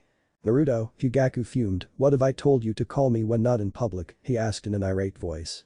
Naruto smiled, "Sorry, cousin," he chuckled. "That's better," Fugaku grinned back, "are you ready for graduation next week, kid?" "Adebayo, cousin," Naruto replied, puffing his chest out proudly, "I got 95% on the range yesterday, my techniques from Taijutsu were spot on, as is my strategic thinking, and I've been going over my academics to make sure I do well on the written portion." As Naruto was speaking, Mikoto sat fidgeting with her clothes as if she were uncomfortable with being there. She seemed to keep her hands folded in her lap and did not seem inclined to look up. "Something's wrong, son," Kushina announced, "Koto-chan never looks like that unless she's feeling guilty about something." Databang. Naruto spoke about his accomplishments, but instead of being happy for him, Fugaku's face also began to take on a sickly cast, his smile never left his face, but it took on a painful vibrancy. "I agree with your mother, Naruto," Minato confirmed, that's the look Fugaku always got when he had to go tell the family of a downed-up force officer that their loved ones were never coming home. Naruto looked around his cousin to look at his godmother's uncertain countenance, seeing her expression. "Is something the matter, Koto-chan?" Naruto asked, looking her in the eye. Mikoto was startled out of her reverie when he addressed her with that name. "Yes, Naruto, something has come up and I need the village needs to ask you a favor." Naruto's eyes widened. "Okay, if it's within my power, I will do my best to aid the village," he affirmed, "that's what we ninja are being trained for, right?" That statement only served to worsen her guilt. "I need you to fail your graduation exam." 3 days later at Hokage's office. The God-Aim Hokage was using the crystal bowl remote viewing technique to keep a close watch on today's proceedings. Over the years the clan council noticed that the most successful ninja were the ones with skills and knowledge outside the ninja arts. So, to remain strong, students not only learned the ways of the ninja, but they also got an in-depth education in language and culture, math and science, as well as history and social studies. The Hokage did not want unlettered thugs filling her ranks, she wanted true ninja, and true ninja were never ignorant. The tradition went as far back as the Shodai and Madara Uchiha, as one of the few things they agreed upon up until their legendary battle at the Valley of the End. Of course, back before the restructuring of the government there were a few who thought general education was of little importance to a ninja. Some like Shiromura Danzo thought ninja should be little more than living breathing weapons, no matter how many records proved his assertion to be wrong. Mikoto always kept a close eye on the school, especially since her children and godson began attending. She made sure that the teachers employed at the academy were not only powerful shinobi, but well educated too. However, today one teacher had her full attention. He was the child of a civilian family, all of which were killed on the day the Kikbi attacked the village. He was in the same class as her son and godson. He never showed any blatant enmity towards Naruto, there were just one too many mistakes that could have cost Naruto points. Makoto had gone back through this teacher's mission records, including reports done by him, his sensei, and even his teammates. There was never even a hint of these kinds of mistakes and oversights in any of the records the Hokage examined. However, it was not the mistakes that were arousing the suspicions in the Uchiha woman, it was the fact that they had stopped. The last attempted sabotage had occurred 3 months ago. She may not want to bring her suspicions to the clan council yet, but her instincts told her Mizuki's mistakes were not mistakes, they were deliberate attempts to sabotage the son of her best friends. Makoto Uchiha had listened to her instincts as a kunoichi for the Leaf and as an inspector during her up-force days, too many times when they had saved her life, not to heed them when they flared. Instincts, however, were not enough to make accusations against a shinobi under her command, it would undermine the respect she had earned from her ninja as Hokage. That did not mean the 5th Hokage could not launch an investigation. She could not do anything by herself, she is the Hokage after all, her presence would be noticed. Thus, she turned to 2 people she trusted most, her eldest and her husband. She briefed them on her suspicions when she got home to the Uchiha estate. She asked Fugaku to follow Mizuki when he was in the village and ordered Itachi to surveil Mizuki when he left the village. 2 months ago, after explaining her suspicions to her husband and son. I know, it's a lot to ask, since I'm only going on my instincts, she admitted to her family, and what I've observed through my remote viewing, and while my instincts have been wrong in the past. Makoto stopped, looking down, she understood how lame that sounded. Fugaku came to his wife's rescue, your instincts may have been wrong before, Koi, that's true, he conceded, but you've also never let your instincts rule you. When you were still on the force, it is true you let your instincts guide you, but you also never let them cloud your judgment, nor stop you from seeking the truth, which was why you were always one of our best inspectors. Makoto felt gratitude for her husband's assessment of her investigative skills. Thank you, Fugaku Koi, she said leaning into him intimately. Itachi's sweat dropped at the affectionate display, even shinobi prodigies get uncomfortable when their parents get romantic in front of them. Ahem, their oldest child discreetly coughed, making them step away a little quickly. Fugaku straightened up, grunting, and adjusting his clothes incrementally. Makoto had a small smile on her lips, yep, still got it, she thought proudly to herself. You're my Hokage, Itachi said to his mother, you don't need to give me explanations if you want to send me on a mission. Just enough details so that I can have a clear mission objective. They had found quite a bit about Mizuki's comings and goings. He liked to spend time at bars, frequented by civilians, he rarely went to ninja-frequented bars. While not incriminating, all citizens had a right to their preferences, after all it was just unusual. While in the bars he rarely drank more than necessary, until a certain drink, a Shirley Temple, was served to him, where he would tilt it back and drink it all in one chug. Then standing up on shaky legs, he walked upstairs to one of the rooms and remained there the rest of the night. After checking, they discovered the rooms he frequented were the rooms of several ladies and gentlemen of the night. They discovered that Mizuki would frequent their rooms on their nights off.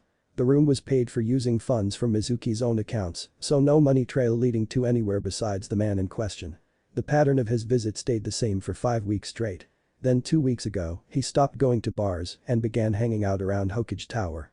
The academy instructor began chatting with many of the kunoichi who worked in and around the seat of power for the village. Mizuki may have been flirting with them, and one of the few times Fugaku or Itachi could read his lips via the Sharingan and a telescope, that seemed to be what he was doing.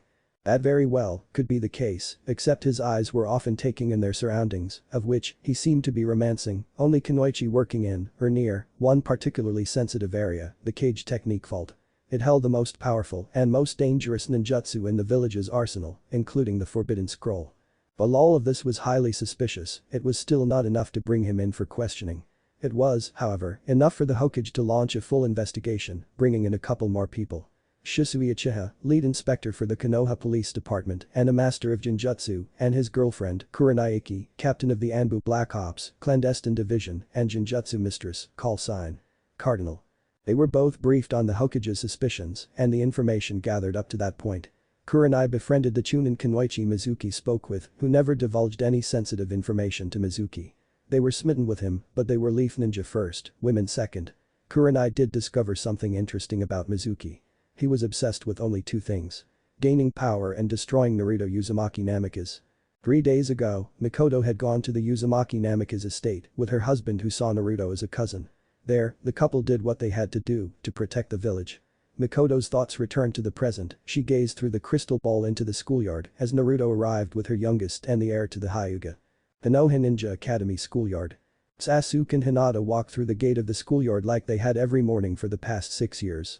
Today was different, this could be the last time they did so as students, because today they would be taking their graduation exams. By this time next week, they should be placed in their genin teams and begin their ninja careers. The other difference was a subtle difference, but noticeable all the same, for anybody willing to notice. That difference concerned their best friend, Naruto. While he acted visibly the same, the way he seemed today was slightly subdued.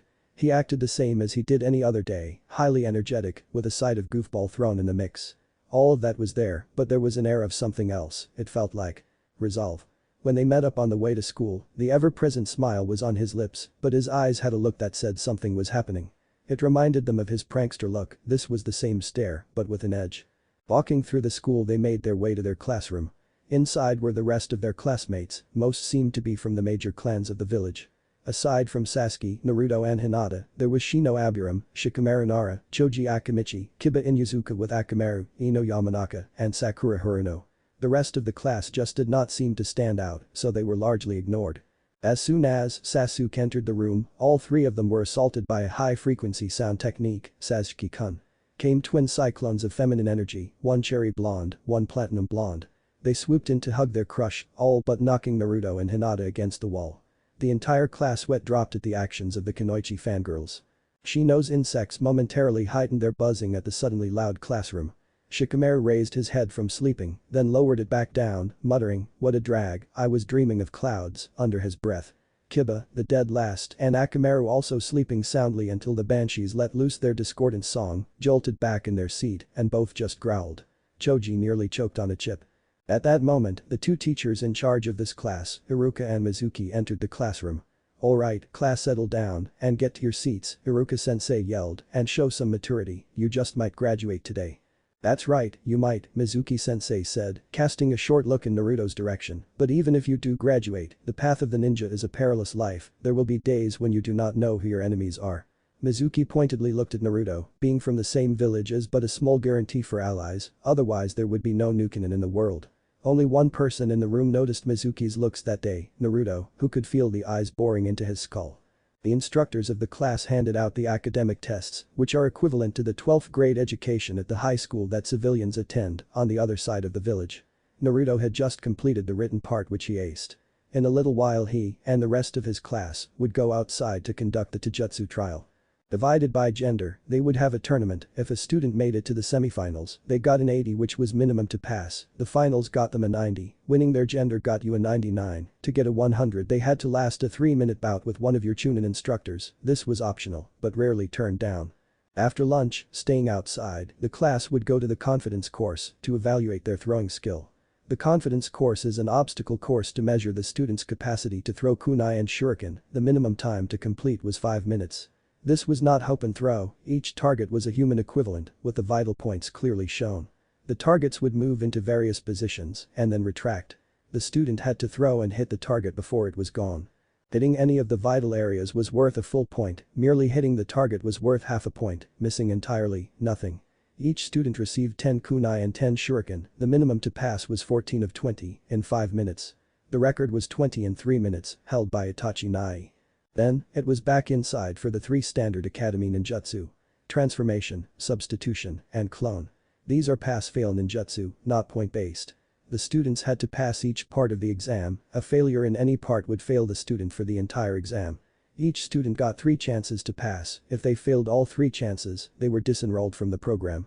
Later that day, Naruto and Sasuke stepped into the ring, grinning from ear to ear. They were the last of the student matches, they had a 90. Hinata received a 100 after holding her own against Iruka. Whomever won this match won for the boys and had the choice of fighting Mizuki. They listened with half an ear while Iruka-sensei reminded them of the rules and the time limit. "Ready?" he asked. Naruto and Sasuke formed the ram seal and shouted in unison, "Kai," removing their gravity and pressure seals. Taking a deep breath, Naruto and Sasuke stood in a ready stance, neither defensive nor offensive, ready, and gave a slight nod to their sensei. "Hajime," Iruka-sensei screamed. Sasuke disappears to all students, though their sensei and the Ishinin standing by to render medical aid when injuries occurred could follow his movements. Then suddenly, everybody hears a whistling noise, looking up they see him descending, with an axe kick at Naruto. It lands, leaving a small crater where Naruto once stood. Spinning above the crater, Naruto jump spins, aiming a kick at Sasuke's head, who sidesteps out of range, or so he thinks. Naruto lands in crouch, continued his spin, and caught Sasuke with a sweep. Sasuke feels himself beginning to take a fall, stretches his arms, and cartwheels to the side.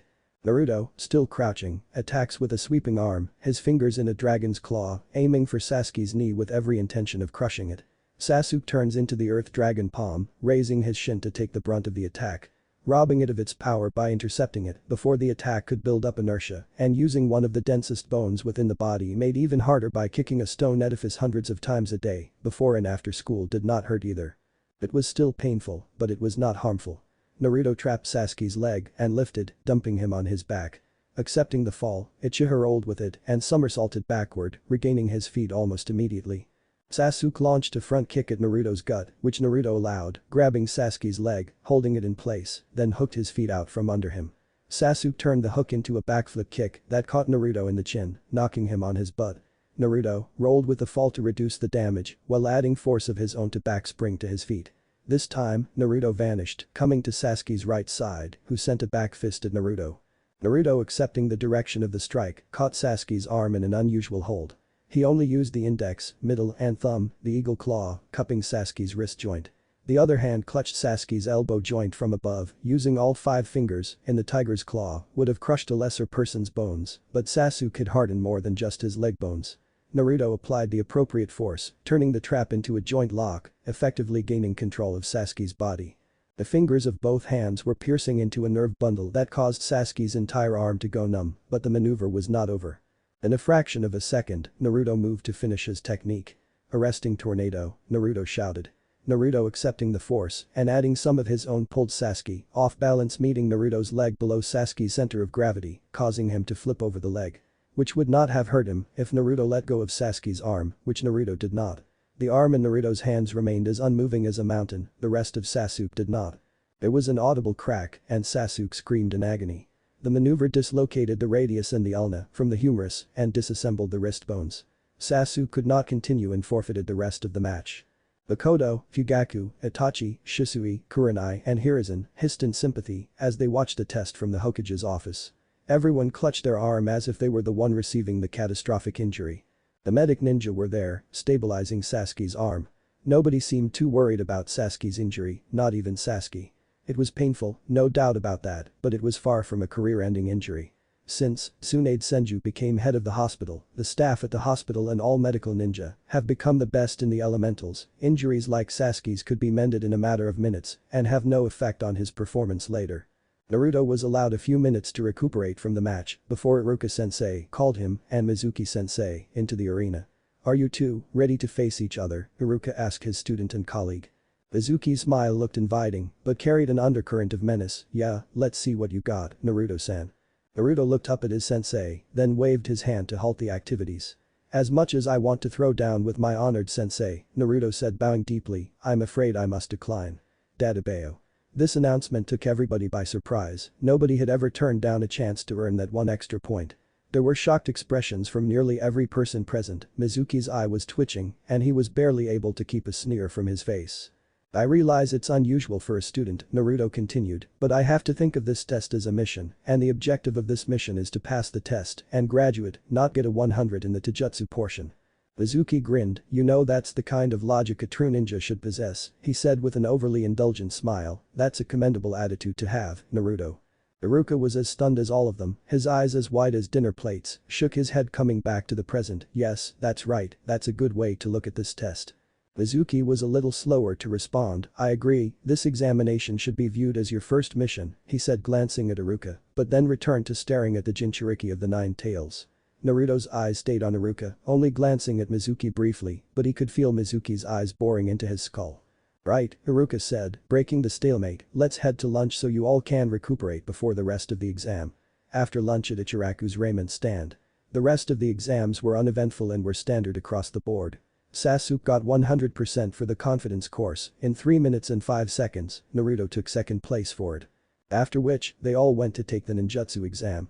One by one all the ninja in training went in and completed their tests. Finally it was time for Naruto to complete his tests. He entered the classroom bowing to Iruka-sensei and Mizuki-sensei, who returned it while staying seated. "Are you ready, Naruto?" Haruka asked. Naruto popped tall, shoulders straight, chest out. "Oh yeah, sensei, I'm gonna ace this portion," Databeo Naruto exclaimed. Both Chunin teachers chuckled to themselves. "That's good, Naruto, keep that positive attitude. It'll make taking you down that much more satisfying," one of them thought. Without warning, Haruka threw a baseball right at Naruto's face. It struck him, then a puff of smoke later, a chair was in Naruto's place. "Excellent use of the things in your environment, Naruto," Haruka-sensei praised. "Now, make 3 clones of any type," he ordered. Naruto made the cross seal, and poof, out of the smoke stood 3 perfect replicas of the demon brat. All 3 bowed before, another poof dispelled them all. "Very good, Naruto," Mizuki acknowledged. "Okay, last technique, remember you have to do all 3 to pass, understand?" "Yes, sensei," Naruto replied, "I understand perfectly." "Good, now transform into the Hokage." There was another poof, and what emerged only looked like the Hokage because the color of the hair and skin were her shades. Other than that, things were different. Let's just say certain womanly assets were emphasized more than they should be. The hergless figure traveled from her chest down to her hips. Let's just say she was the classic bombshell. Makoto Uchiha was watching the test from her crystal ball, watched the transformation with her husband, son, nephew, his girlfriend, the elder Sarutobi. Makoto blushed until she was redder than the Sharingan. Fugaku's bloody nose burst like a fire hose, launching him to the other side of the room. Itachi and Shisui began to feel the sweat drop as they watched their mother aunt in a sexier body type. Kurenai was outraged at the objectification of women. The screams of outrage, lust and disgust would have been heard all over the village if the Hokage's security seals were not activated. Sarutobi was on the floor with his own nosebleed, and thank Kami-sama, Tsunade was working at the hospital today, or Naruto would be dead right now. Back in the testing room, both teachers were picking themselves up after their own nosebleeds.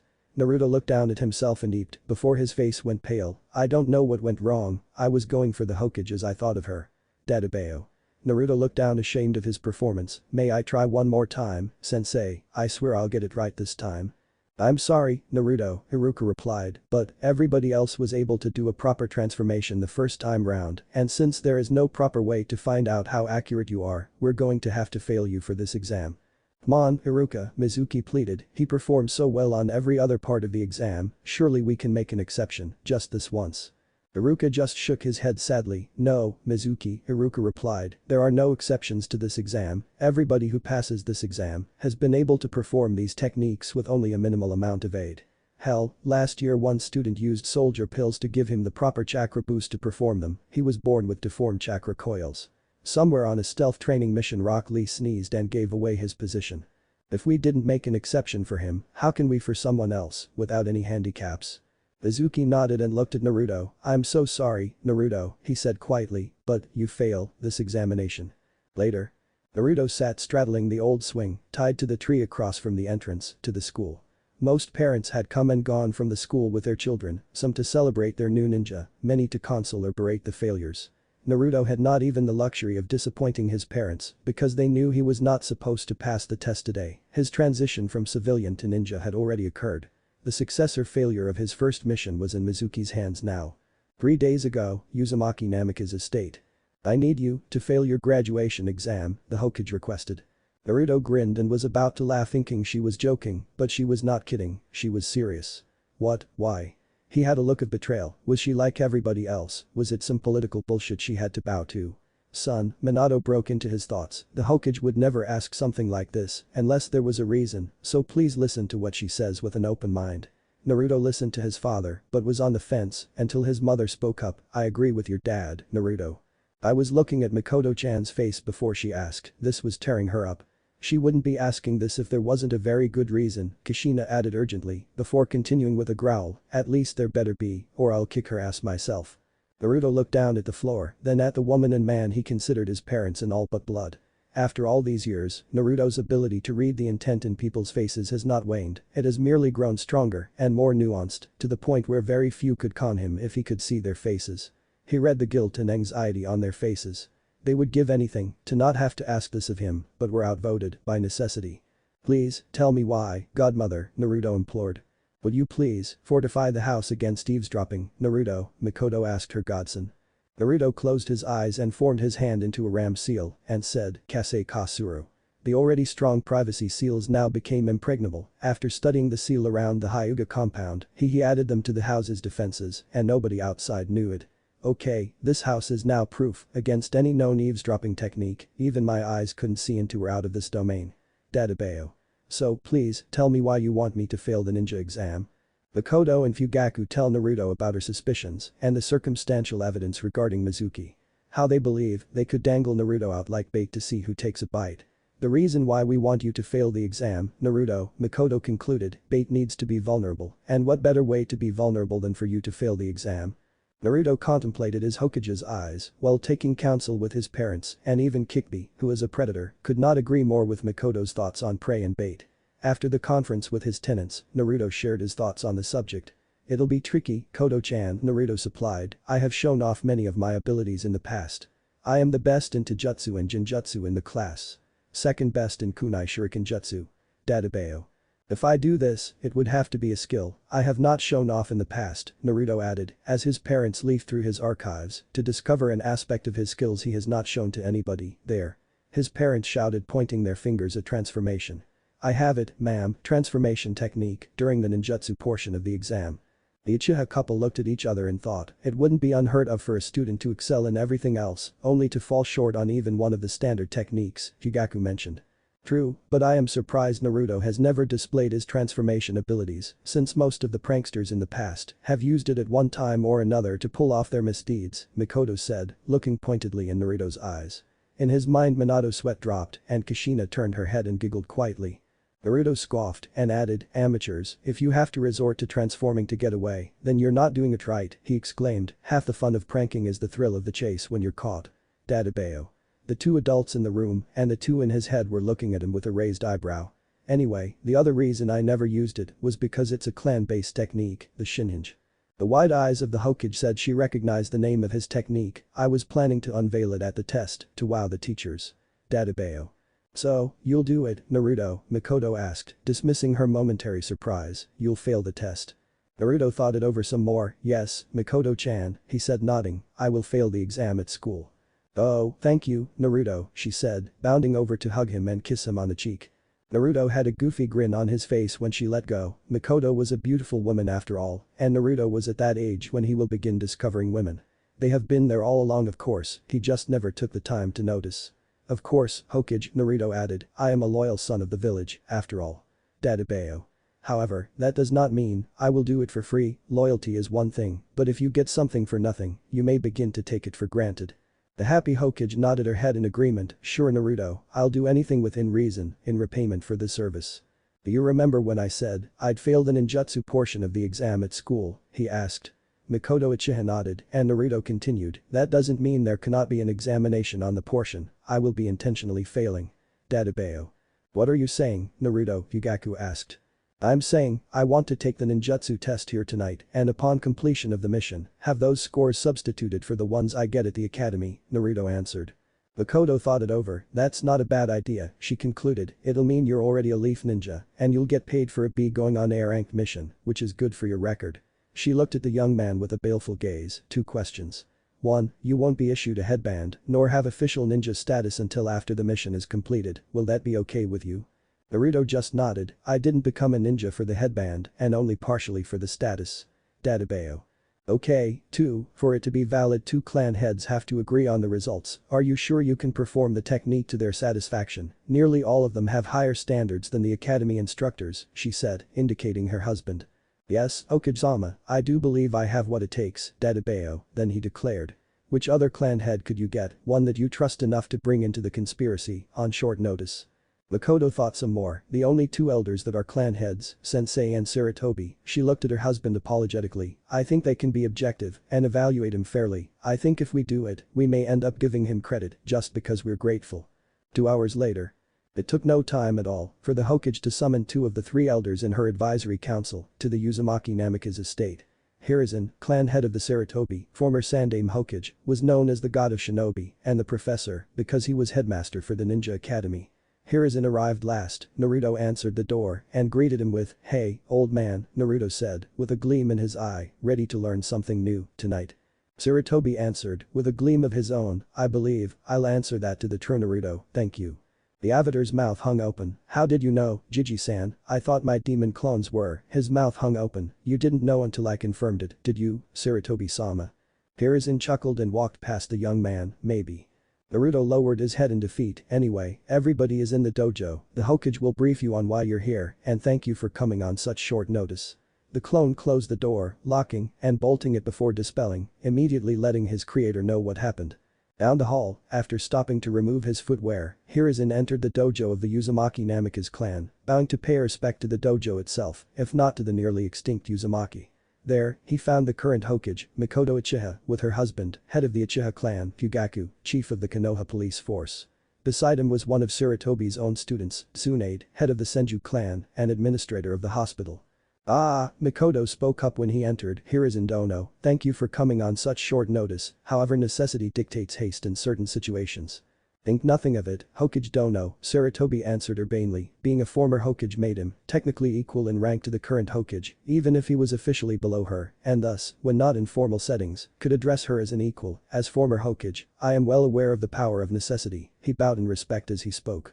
He turned to his former student, how are you doing tonight, Tsunade-chan? Tsunade smiled warmly at her sensei, I am doing well, then politely asked, how about you, Hiruzen-sensei? Quite well, actually, Hiruzen replied with a smile of affection for her, before turning to Fugaku, well it seems the ghosts of the founders are all present tonight. He turned back to the Hokage, would you please fill me in on the reason why we are here, Hokage Dono?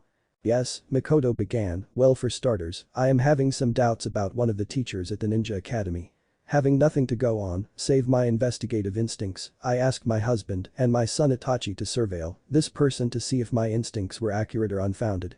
Hiruzen nodded, approving of the way this Hokage chose to exercise her power. Too many Kage of the 5 great nations, particularly the Yonde Mizukage, would have felt suspicion was enough and ordered the suspect's arrest or torture. What were the dividends of your surveillance, Hokage Dono?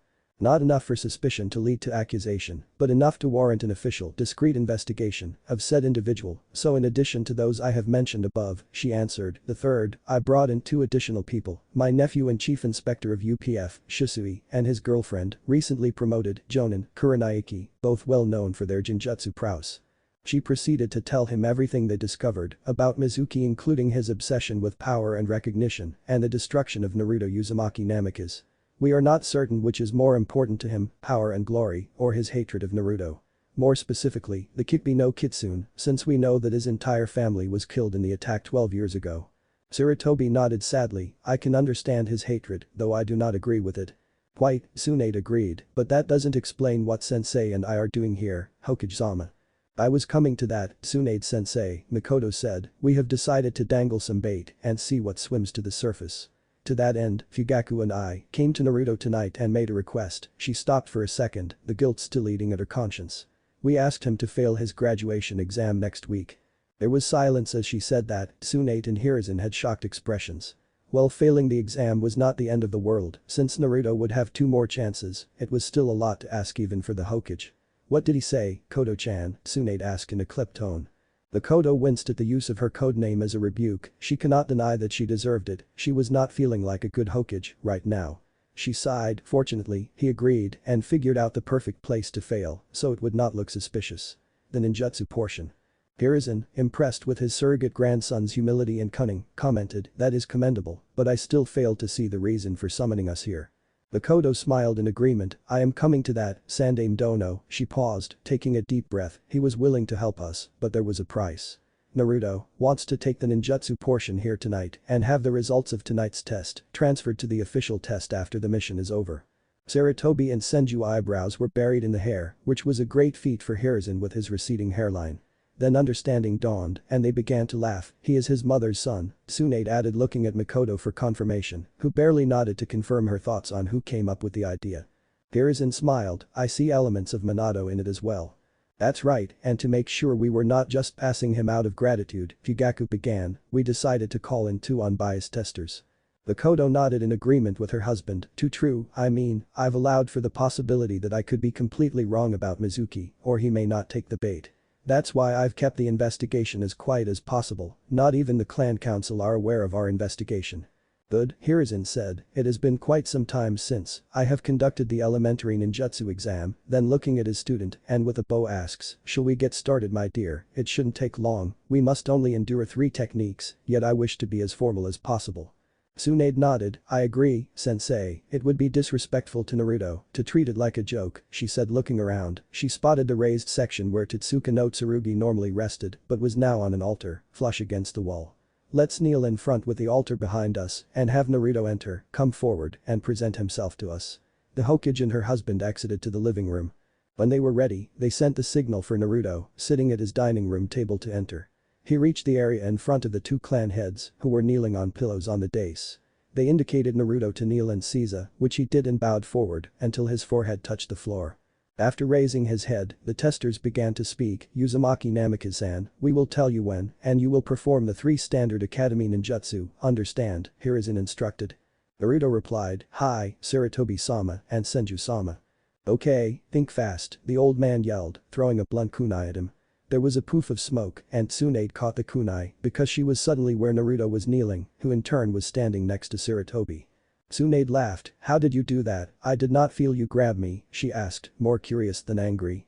I did not grab you, Senju-sama, I grabbed your cushion, you just happened to be sitting on it. Dadabeo. You're too light, don't you ever eat anything? Naruto asked. I was going for Sarutobi-sama, but he was able to block me, somehow. Next to him, Naruto could hear Hiruzen trying to stifle a chuckle. That was pretty good, Naruto-san, you were fast enough to select a target, have it countered, and then select another in time to complete the technique, Sarutobi replied, qualifying his remarks. You pass, with distinction.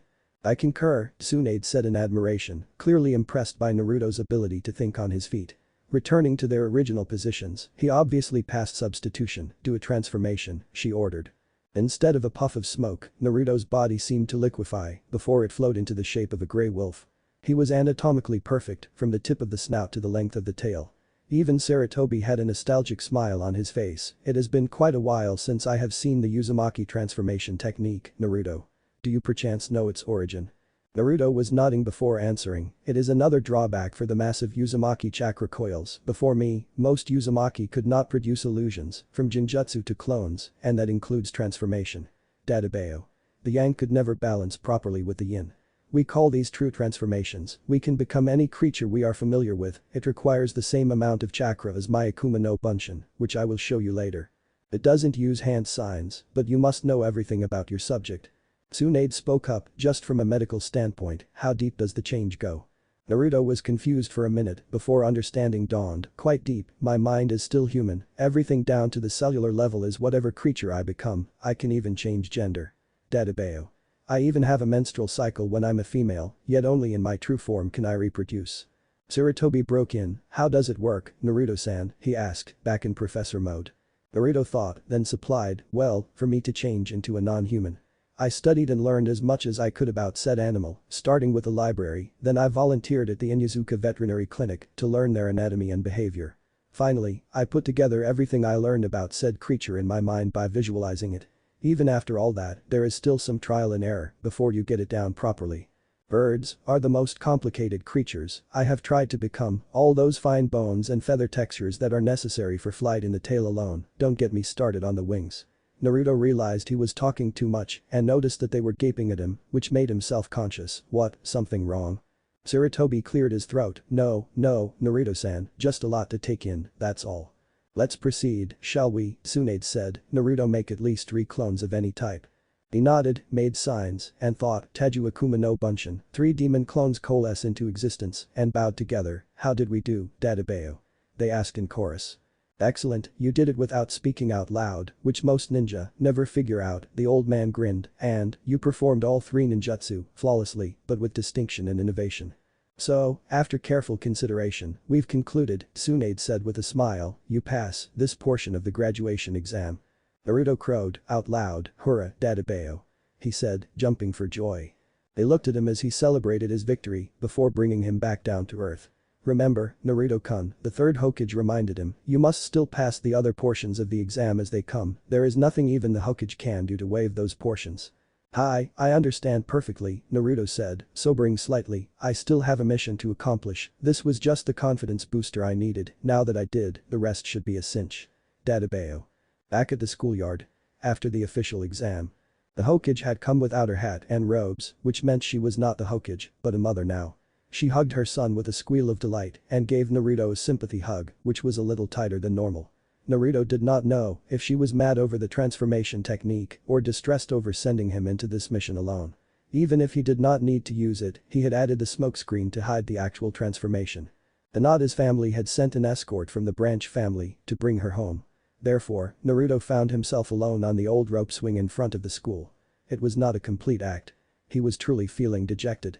When the time came for team selection, they would be one person short. That could cause the teams to be unbalanced, which could cost Sasuke or Hinata their lives. "I am so sorry, Naruto," said a voice behind him. Naruto, screaming like a little girl, leapt off the swing and into a defensive position. There, standing behind him was none other than Mizuki, who laughed like he had just pulled the ultimate prank. Naruto gave him a dirty look. "Mizuki-sensei, don't do that to me, it almost gave me a heart attack," he admonished. "My apologies, Naruto, I wasn't trying to sneak up on you, you were just so out of it you didn't hear me approach," Mizuki replied gently. Naruto's expression was now sullen. "Yeah, maybe that's true, I just don't know what I'm gonna do with my life now." As he spoke, his tone went from sullen to miserable. "What are you talking about, Naruto?" Mizuki asked curiously. "You have 2 more chances to take the test." Naruto's eyes widened with realization, then returned to disappointment. "You're right, Mizuki-sensei," he conceded, "but my best friends are going on without me, there is no way we will be on the same team now." Mizuki smiled knowingly. "You're best friends with Sasuke Uchiha and Hinata Hyuga, correct?" "Yes," Naruto admitted. Mizuki continued in a lecturing tone, "Then there was very little chance, you would have ended up on the same team anyway." He continued after getting the bewildered look from Naruto, "If you'd passed, you 3 would have ended up being ranked in the top 3 together, no Hokage has ever put the top 3 on the same team. To do so would cause said teams to become unbalanced. Normally, the dead last, in this case Kiba, is put on the same team as the Rookie of the Year, Sasuke, and then the student that was in the middle is added as the 3rd member, in this case Sakura Haruno. Plus, there's the Ino Shikacho tradition, which in your class is Ino, Shikamaru, and Choji. You can probably guess where you would have ended up after those groupings," Mizuki concluded. Naruto blinked, then his mind returned to the present. "Yes, I understand, but now that I screwed up, they're going to be 1 person short for the teams. Shino and Hinata are going to be 1 person short when they go on missions. What if that person could mean the difference between Hinata and Shino coming back alive, Mizuki-sensei?" "San, Naruto, call me San," Mizuki demanded. "I am not your sensei anymore, so that honorific is inappropriate now." Mizuki told him, but he seemed deep in thought, then his eyes widened like he just got a brilliant idea. "In fact, it's because I am no longer your sensei that I can clue you in on a way to earn some extra credit that could be used to allow you to pass." "Really?" Naruto asked in excitement that he did not have to fake. "This mission could be over sooner than I thought. How?" He reduced his excitement level and tried to act cool. "I mean, what do I have to do?" Mizuki laughs at Naruto's antics. "Well, I have been given a kind of mission to test the security of Hokage Tower, and I plan to do that well by trying to steal." Later that night. The siren began to blare all over the village. Within seconds the ninja of the village were reaching the positions they were assigned in general emergencies. The ninja not assigned a permanent post rallied to the Hokage for their assignments. That's where they found out what happened. It was Naruto, the Hokage informed them. "He has stolen the forbidden scroll from the Hokage vault," she told them. Mizuki and Iruka had expressions of shock, only one of them was genuine, then other ninja began to voice their opinions. "This isn't just a prank, Hokage-sama, this is treason," one shinobi offered. "He should be tried and executed, there is no excuse for this," another said. Makoto bowed her head, but kept her eyes on the 2 teachers, then sighed, raising her head. "Fine, the first order of business is to get the scroll back, by any means necessary, try to do it without hurting Naruto," she said in a sad voice, "but if you must, I will understand." Makoto looked at all of them, not lingering on the teachers any more than necessary, dismissed. They were all gone before she closed her mouth. After their departure, she had a smile on her face. "Good luck, my precious godson, it's up to you now." Her smile changed to a worried grimace. "Please be careful." In a darkened part of the forest. Naruto was running and jumping and leaping through the trees, with a giant scroll upon his back. He was almost to the rendezvous point Mizuki team specified, and he was disgusted. "That was the most pitiful excuse for security I have ever seen," he mused to his parents. "No kidding," Minato agreed, "it seems the village has gotten complacent since I was Hokage." "Yeah," Naruto's mother supplied, "no offense, son, but a genin shouldn't be able to steal something so valuable. It should at least take a team of jonin to even get to the vault, let alone steal something out of it." Naruto shook his head. "None taken, mom, and I agree, with people like Orochimaru out there, or you for that matter, the village really needs to update its security protocols." Naruto reached the cabin in the woods, although shack, tool shed, hovel were better descriptions than the word the trader used. He took the scroll from his back. Okay, Mom, Dad, I'm here, any suggestions? Well, Kushina said, you're supposed to spend time learning a technique from it, why don't you open it up and look through it? Are you sure, Mom? Naruto thought back. I mean, there must be a reason these techniques are forbidden, he thought dubiously. I see no issue with it, as long as you listen to us about what to learn and what leave alone, Minato added in agreement. Many of these techniques were termed kinjutsu because of the chakra usage. Naruto thought about what his parents were saying, okay, but be prepared to copy all of them into the archive just in case. Naruto began to study the jutsu in the forbidden scroll. The Kage Bunshin was of no interest since he already knew a better clone technique.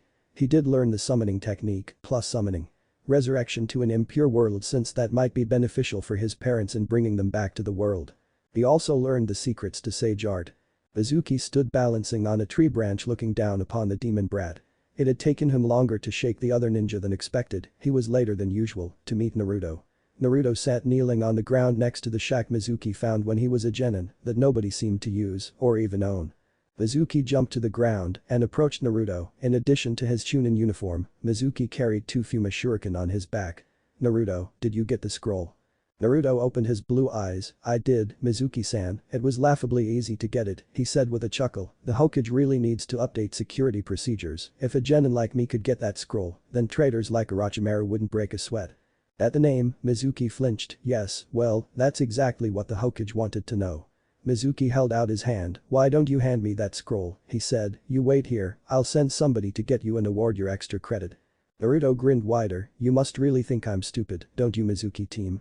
Naruto's vermilion eyes began to ripple outward, away from the iris, until there were 3 dark lines surrounding the pupil. This was Naruto's mutated fully mature Sharingan hybrid, with 3 circles orbiting a white pupil. He also released the Genjutsu covering his 3rd eye. The eye on his forehead was vertical and had eyelids, but no lashes. It was the same shade of red as his Akumagen. If one did not know the difference, the Samsara eyes would be considered an extension of his demon eyes. It had the 6 circles as described in history books, but the center was as wide as the Akumagen. Newsflash, Dumbus, hatred of your enemy doesn't automatically make them your inferior. I don't have very high regard for Konoha, Naruto admitted. In fact, there are some days, like my birthday, where I despise the very existence of this village, and if not for, but a few of its inhabitants, for which, I have fond feelings, I'd have washed my hands of these savages years ago. That doesn't mean they are beneath me or are any less noble than me, Naruto added, getting back to his original purpose. As Naruto ranted, Mizuki's face twisted from affable educator into an ugly mask of twisted loathing. What's with those eyes and the horns? I always knew he was a demon, Mizuki thought. You're correct, you little demon brat, hating you doesn't make you inferior to me. Tell me, have you ever wondered why the whole village hates and detests you? This ought to be rich, Naruto mused. Enlighten me, he replied to his teacher. You remember in class, when we went over the Kikbi attack that happened about 12 years ago, Mizuki asked.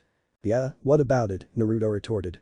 Everybody, born on that day and after, was told the 4th Hokage killed the beast, Mizuki said, but that's impossible, no mortal can kill a tailed beast. The only thing to do with it was seal it inside a person, anything else would be destroyed. The only creature capable of holding the beast was a newborn infant. Mizuki trailed off because Naruto finished for him. Because an infant's chakra coils have not yet fully formed, Naruto finished for his former teacher. So, Minato Namikaze sealed the Kikbi no Kitsune into me, his only son.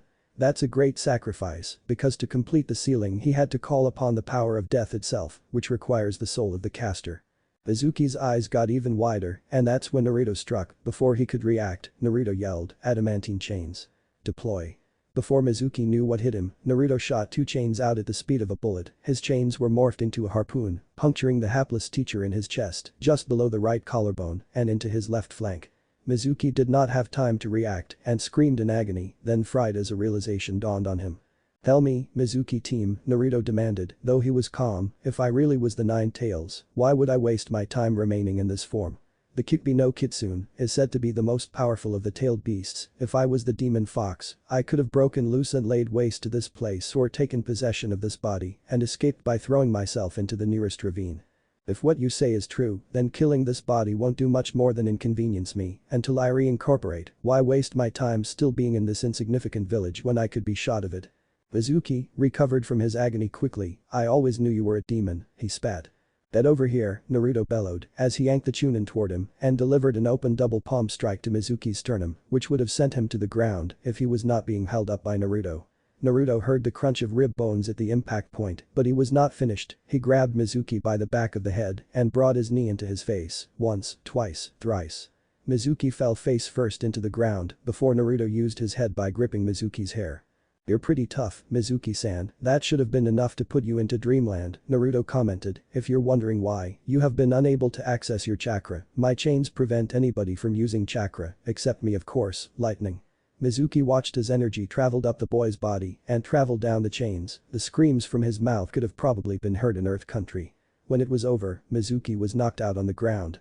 Several minutes later, the Hokage, her husband, son, and cousin, the Sandaime, the head of the Senju, and Kurenai, landed in front of the last Uzumaki Namikaze.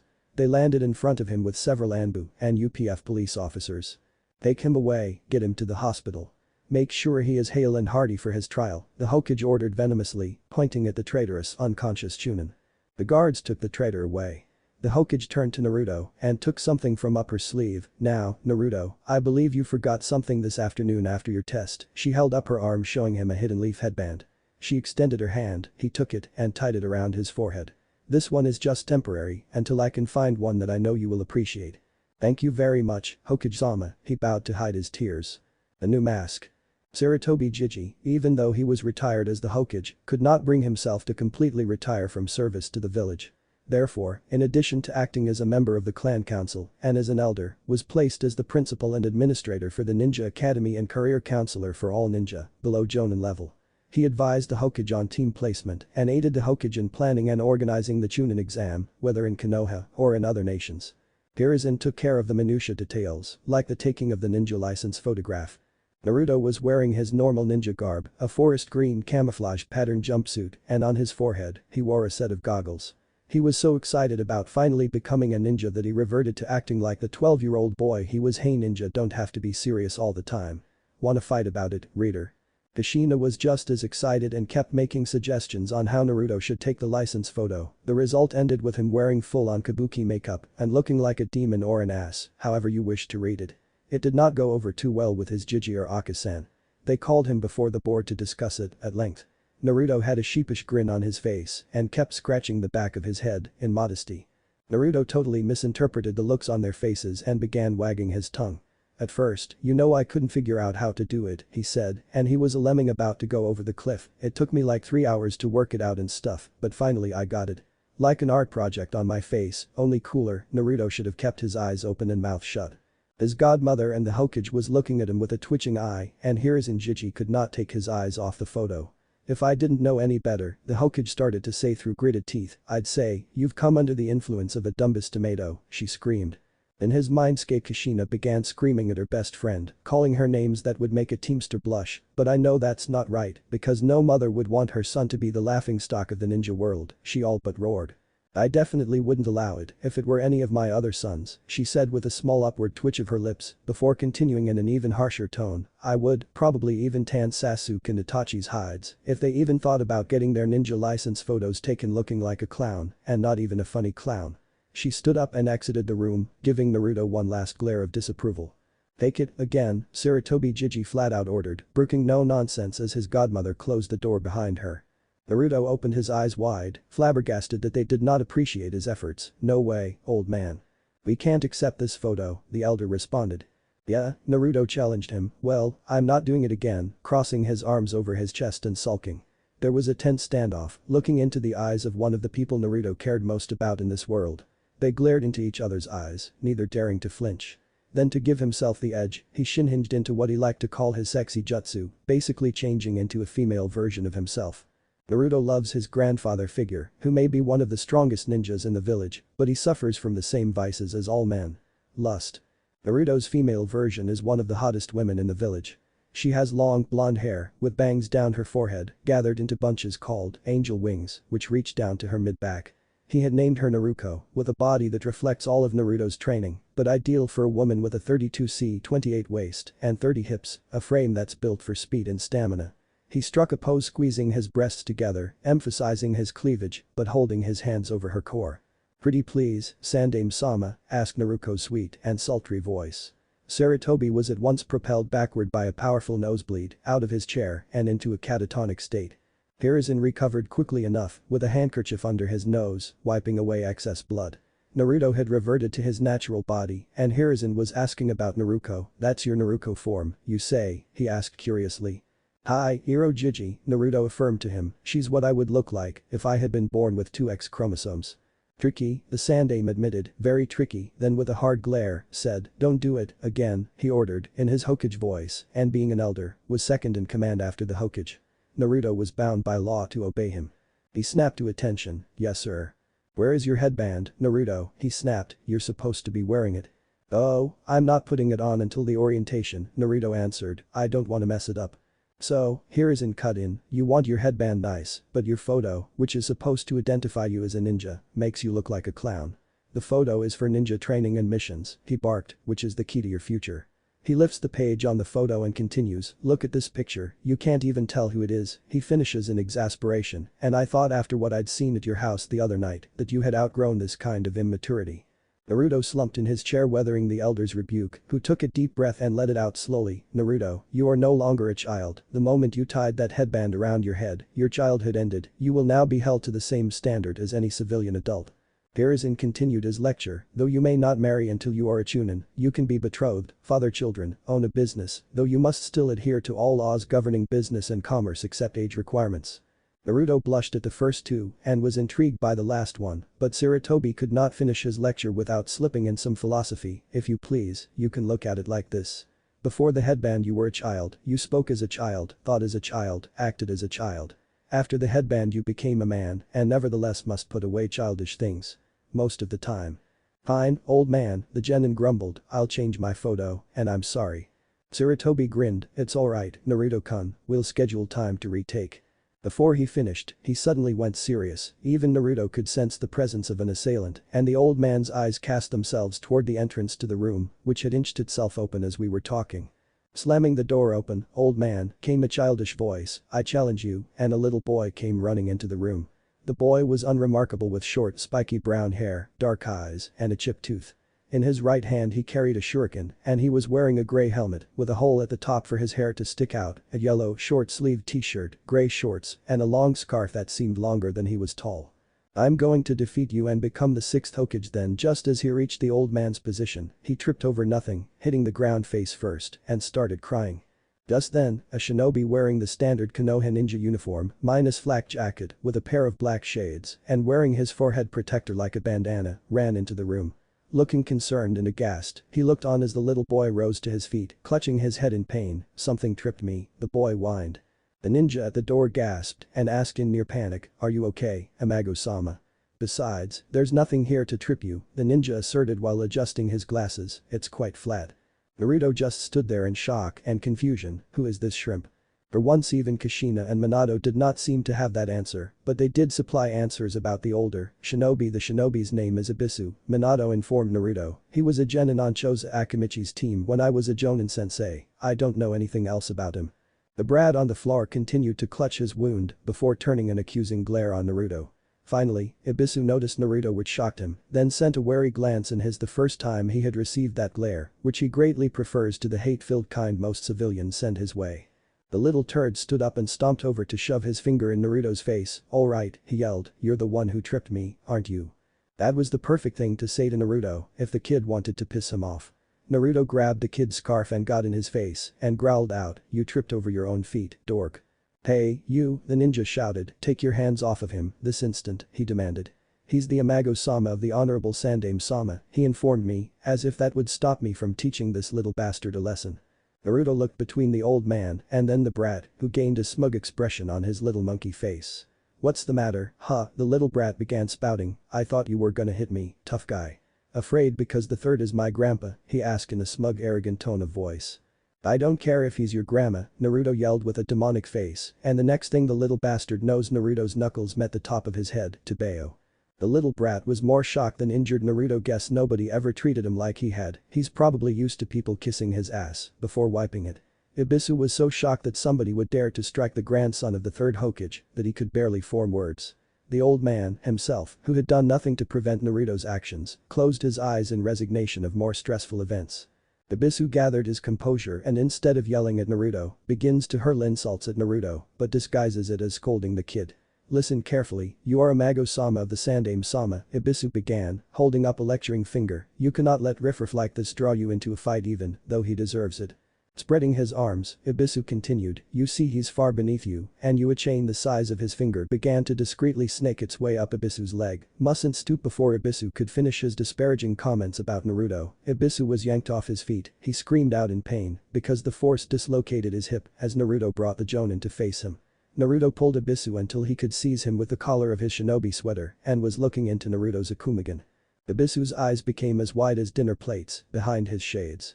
Naruto ripped the shades off his face and in a menacing voice spoke to him, now you listen and listen good, you third-rate ninja. My name is Namikaze Uzumaki Naruto, I am the clan head of the Uzumaki and Namikaze clans, and unless Tsunade Toko, cousin, becomes pregnant or another Senju is found, I am the heir to the Senju clan. If that's not enough, my father's mother was an Uchiha, and Uchiha Fugaku insists that I call him cousin. I'm not one to get all cocky about the clans, because at the end of the day, who your clan is, or who you're related to doesn't mean a damn thing. If you ever disparage my name in front of me again, I'm going to use my Uzumaki chains to fillet you like a fish. Do I make myself clear, Ibisu of Konoha, Naruto virtually spat in his face. Ibisu vigorously nodded his head, Naruto turned his face away from him in disgust, then used the chains to fling him into a wall, hard enough to crack a rib, before retracting them. Turning to the old man, Naruto bowed, Sarutobi-sama, I'll take a new photo, he said with a sigh, please, set up an appointment for me, he requested with a pointed look. When he wakes up, please give him my apologies for his injuries and send his medical bills to my house. I will for the first, Naruto, and I was going to for the second request, Sarutobi replied with a nod, I'll be informing the Hokage as well. Naruto nodded in acknowledgement, then took his new black shades, unfolded them, and placed them on his face. It was like the beginning of a metamorphosis, though it was mostly in his mind, he felt a difference come over him, like he was a different person without the glasses. They say all ninjas wore masks, a way to distance themselves from who they were on missions away from the village and who they were within the village.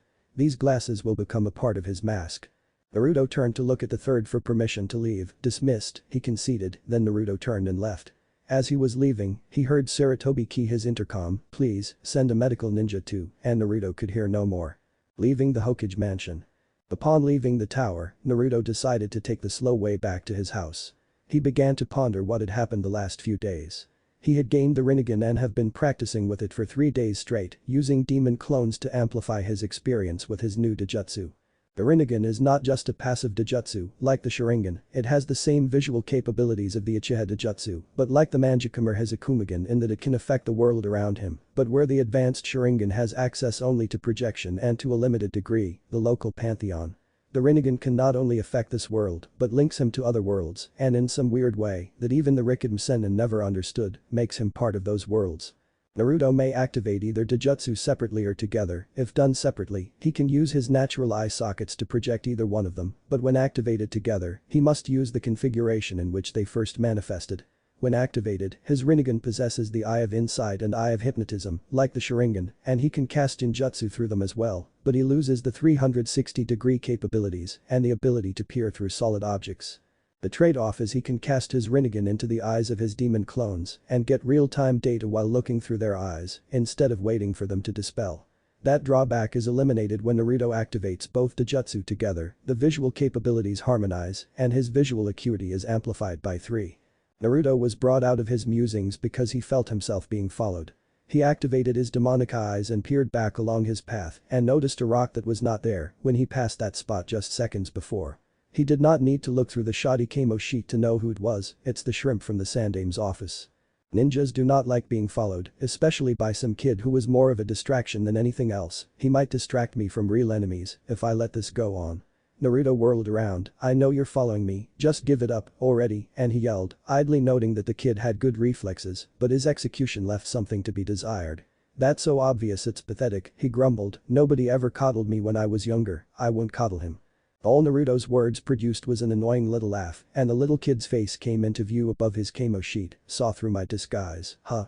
The rumors about you are true, you're good. Naruto's eyebrows rose above his new shades, no, I'm not, he retorted, I'm just better than you, and have had training, which you lack. What's your name anyway, Ibisu team, only ever called you honorable grandson.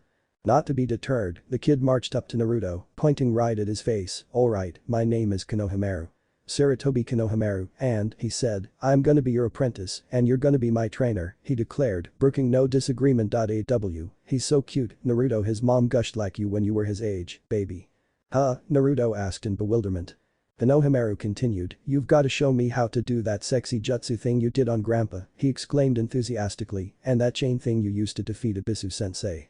"You're joking, right?" the blonde wondered, crossing his arms and turning to the side. "No, I need a new trainer," Konohamaru stated, giving Naruto the puppy eyes. "No jutsu, please boss." That surprised Naruto even more than his request. "Boss?" "Yeah, you're the boss," Konohamaru answered. "Boss, boss, boss. I can't teach you the exact jutsu I used because it's a clan jutsu," the genin told him, which earned a sagely nod from the Konohamaru. Even he, as young as he was, understood clan loyalties. "I may be able to teach you a derivative based on the academy henge, I can do both, and the chains are in Uzumaki bloodline, which can't be taught to anybody." "Hekkei Genkai, cool," Konohamaru's eyes gleamed and he clenched his fists in excitement. "So does that mean you'll train me, boss?" "How can I refuse?" Konohamaru DMKM, pupil. What even powerful ninja are subject to human frailties, Naruto's just happens to be flattery. Wanna fight about it, reader? New results and teammates. It was the next week after the exposure of Mizuki, a few days after gaining his first student, and one day after taking a more mature ninja license photo that found Naruto walking toward the entrance to the academy. His mouth was lit in a sunshine bright smile. The capture of the traitor Mizuki marked the completion of his first mission as a ninja of the leaf. He wondered how many ninjas had begun their career with an A rank mission already on their record. "I'm sure it's happened before, but I'll bet they're rare." Naruto's ninja apparel had changed only slightly. In addition to a jungle camouflage-colored, tiger-striped long-sleeved shirt and Anbu-style trousers, with a mahogany utility belt, kunai pouch strapped to his right thigh, and ninja tool kit on the back right of his utility belt that he wore daily at the academy. He now wore his new hidden leaf headband on his left arm, flexible combat boots, no steel toe, wraparound shades, and nentakin, strapped vertically on his back along his spine. This was his dad's family sword. Minato was never interested in kenjutsu, so he never used it in battle. It was called nentakin, the formless. It was one of the sharpest, densest blades ever found and had an ninjutsu sealed in it that made the blade and the wielder intangible. It could help focus the mind and allow the wielder to cast ninjutsu and genjutsu without using hand signs. A skilled enough user could nullify armor and become untouchable in a battle. It could also extend 5 meters to reach your enemy. If they thought they could remain out of range, they would be sorely mistaken. Naruto also carried another blade in a holster attached to the utility belt. The hilt is a round, symmetrical metal scepter with 2 ribbed spherical heads. The ribs of both heads meet in a ball-shaped top, but when in use, one or both heads open, and what can best be described as lightning bolts project from both ends. It was the Raijin no Ken, the blade of the Thunder God, once owned by Tobirama Senju. Tsunade had granted it to him as a graduation gift. Carrying the blade of Tobirama declared him the heir of the Senju clan. Upon entering the academy, Naruto was pleasantly surprised to see his godmother present in her official robes and cage hat. "Good morning, Hokage-sama," Naruto bowed deeply, "are you here to attend the graduation of your son?" When Mikoto was not in her Hokage raiment, Naruto and her family treated her just like family, however when dressed as she is now, all members of her family gave her the respect her office deserved. "Yes, I am, Uzumaki Namikaze-san, for both of my sons," she said with a meaningful smile, to Naruto's pleased nod. "As soon as I take care of some work-related business," she answered. Naruto came even with her and she fell in step with him. They went ahead to Naruto's classroom. Naruto stepped to the door and opened it for her, as per ninja military etiquette. As soon as the door opened, Haruka-sensei shouted, "Class, attention for the Hokage." The whole class instantly popped to their feet and bowed. The Hokage marched to the front of the class as Haruka moved around to the side still bowing. Nobody may stand behind a cage except the daimyo unless the cage expressly allowed it. The Hokage placed her hand on Naruto's shoulder as they turned to face the rest of the class. "As you were graduates," the Hokage ordered crisply. She waited for the class to rise and sit down. "Last week, you all participated in a graduation exam to determine if you were ready to become ninja," the Hokage began. "This is a prestigious honor, one that very few in this village alone have accomplished. Once you are sorted into your genin teams, you will begin missions ranging from chores around our village to espionage and assassinations. These missions are the backbone of the economy for Konohagakure no Sado." The Hokage kept her hand on Naruto's shoulder during the entirety of her speech. "What none of you realized last week was one of your number was already on a mission," she continued pushing Naruto forward. The class was surprised, but the discipline they learned here kept them from making any vigorous outburst other than a widening of their eyes and their jaws dropping. You may have noticed that one of your teachers, Mizuki, is missing today. He was the subject of the mission, he turned traitor and was going to sell the secrets of our forbidden techniques to one of the enemies of our village, Orochimaru of the Sannin. Uzumaki Namikaze Naruto-san at great personal risk to not only his life but his career as a ninja, intentionally failed the academy graduation exam. I will not go into detail, but Uzumaki Namikaze-san was able to subdue the traitor Mizuki, who is now a guest of torture and interrogation and will be standing trial for treason and attempted murder. Before starting on this mission, Uzumaki Namikaze-san took part in an abridged genin exam, specifically the ninjutsu part, and passed quite handily, as seen by Sarutobi Dono and Senju Dono. Therefore, the results of the exam conducted previously are substituted for the results of the academy exam. He will be getting paid for an A-rank mission, the minimum of which is 1 million, which will go on his record. The Hokage turned to Naruto and took a headband with a forehead protector from her sleeve and extended it to the Nine Tails Jinchuriki. It looked like any other forehead protector, except the headband was crimson red. This was the headband of Kushina Uzumaki, the clan head and only known surviving member of the Uzumaki clan. She was the most powerful ninja of her generation, known as Diti Akai Shai in the bingo book, and, Godim's voice softened, your mother. Naruto's eyes were wide, not because he did not know, but from the sudden shout of his mother in his mind. Yes, yes, yes, Kushina exclaimed. Now, I can give you my blade, the reason I was called Red Death. Are you sure? Naruto asked nervously. I'm worthy of it, mother, I had only planned on wearing Nentakin when I made my team. Naruto felt her nod her head before replying, oh yes, in fact wielding Nentakin is much more difficult than Akeshi and you've been a Chunin level mastery for a year now. He turned to the Hokage, accepting the headband, thank you, Hokage-sama, he said bowing, and removed the headband he got last night and replaced it with his mother's. Please, return to your seat Uzumaki Namikaze-san, the Hokage ordered. As soon as he did, the Hokage removed a scroll from the other sleeve of her robe, handing it to Iruka. Replace the results of Naruto's ninjutsu exam with the notes and results on the paper please, Chunin Yamino-san. Hi, Hokage-sama, Iruka replied accepting the page, then bowing he went over to his desk and opening his files removed Naruto's folder. He removed the ninjutsu results with his handwriting and added the new results. Using a small amount of fire-molded chakra, Iruka incinerated the old test results. After that, he read them and calculated the new results, then looked at his Hokage with surprise. She smirked and nodded, confirming what he read, and motioned for him to present his findings to the class. This is unprecedented, he exclaimed, we now have a three-way tie for Rookie of the Year between Uchiha Sasuke, Hyuga Hinata, and Uzumaki Naruto. The Hokage looked at her son with pride, who turned red and ducked his head modestly. Hinata also turned red, but remained erect with confidence, as if to say, of course. Naruto blushed also, sat up straighter and yelled, Dadabeo. The rest of the class shouted in varying degrees of disbelief or surprise. How is that possible, sensei? Sakura asked. Well, Iruka answered, they got a perfect score on the academic portion, Hinata got the highest score of 100 in the taijutsu portion, followed by Naruto, then Sasuke. Sasuke got a perfect score in the confidence course at 3 minutes 5 seconds, followed again by Naruto and Hinata. Finally, on the ninjutsu part, Naruto was given extra credit in substitution for speed and reaction time and an innovation on the transformation and clone techniques, that means he was the best at ninjutsu. Since all three of them obtained perfect scores in at least 2 events, that means they are tied together as Rookies of the Year. With Hinata, Rookie of the Year that means Sakura is Kunoichi of the Year. Sakura smirked, I guess, I'm okay with that, she nodded. The Hokage nodded, yes, congratulations Academy graduates, she said, leading them in applause. With these results, I am going to make a last-minute change to team assignments. The children waited on bated breath, waiting for their Hokage to continue. She began reading teams 1 through 6, team 7 will consist of Uzumaki Namikaze Naruto, Haruno Sakura, and Uchiha Sasuke, your Jonin sensei will be Midarashi Anko. Team 8 will have Hyuga Hinata, Aburame Shino and Inyazuka Kiba, your Jonin sensei is Ikki Kurenai. Team 9 is still active, so therefore, Team 10 will include Akamichi Choji, Nara Shikamaru, and Yamanaka Ino, your Jonin sensei will be Uchiha Itachi. The Hokage waited a few seconds for the cheers and grumblings to fade before continuing, please understand, there are reasons behind the team placements, continue to grow strong and serve the village the best you possibly can. The Hokage turned and left. Then, Iruka congratulated them and left the room, instructing them to wait for their Jonin sensei to arrive. Sha, I got Sasuke-kun on my team, Sakura screeched, then turned to her best friend, suck it, Ino pig. You can bite my ass, Zengaku, the Yamanaka heir shouted. Sakura chuckled, "No thanks, I'm not hungry for pork," she retorted viciously, "but maybe I can interest you in some crow." The two kunoichi went on, continuing to trade insults. The entire class had long since gotten used to the complexities of the Sakura-Ino friendship. When it was just the two of them, they were closer than sisters until Sasuke's name came up. When that happened, only the Shadame Hokage and Madara Uchiha were deadlier enemies.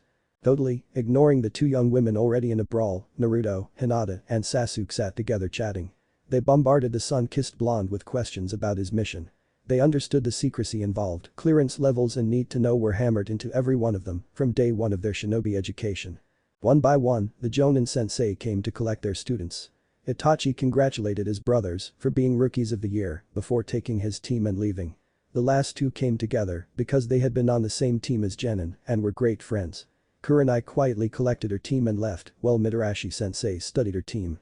After they all left, she grinned, a sadistic grin, "Alright my little smelly fish, meet me up on the roof, you have 3 minutes, move out." Training ground 7 the next day. Naruto unleashed his chains and grabbed his two teammates, wrapping them tightly around their waists. Sasuke, being great friends with Naruto, trusted his best friend and teammate, but Sakura, who barely tolerated Naruto on a good day, shrieked and started to struggle. But once Naruto has you in his clutches, you are stuck there until he decides to release you. "Let me out of these chains, Naruto Baka," Sakura screeched. I can't use my chakra," Sakura cried out in fear. "It's okay, Sakura-san," Sasuke called out calmly. "I can't use mine either, it's a property of Naruto's Kekkei Genkai. Adamantine chains, anybody captured by the chains can't use their chakra at all. Hence when he was 4, even if he had not grabbed a Chunin by the neck, killing them, they could not have escaped if they tried, not by using chakra that is." Flashback. 30 minutes ago. Naruto started running through the trees of training ground 7, jumping and leaping through the forest canopy. Trying to put some distance between himself and his team's hunter, Mitarashi Anko-sensei. It was the test that their sensei devised to be sure they were worthy to be genin. It was a form of hide and seek where they were the hunted and their sensei, the hunter. The academy graduates had to evade capture until noon, and whomever was captured would be sent back to the academy. When they first began the task, they split up, feeling the best way to prevent capture was to separate. Once he was in a good hiding spot, Minato and Kushina began talking to him about the true purpose of the exercise teamwork. That it did not matter if they were captured or not, if they did not at least try to use teamwork, not only would they lose, but all of them would be sent back to the academy.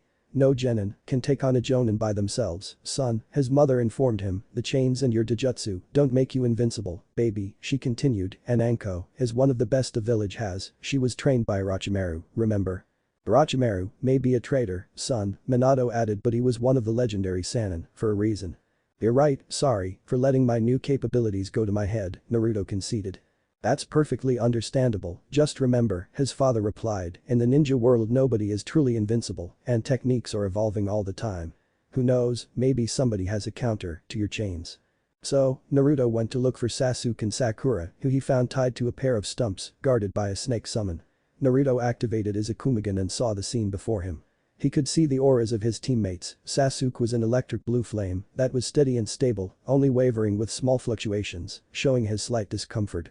Sakura was a vibrant hot pink flame, moving erratically, showing her fear and uncertainty. The snake guard had a brownish aura that looked like the waves of an EKG readout.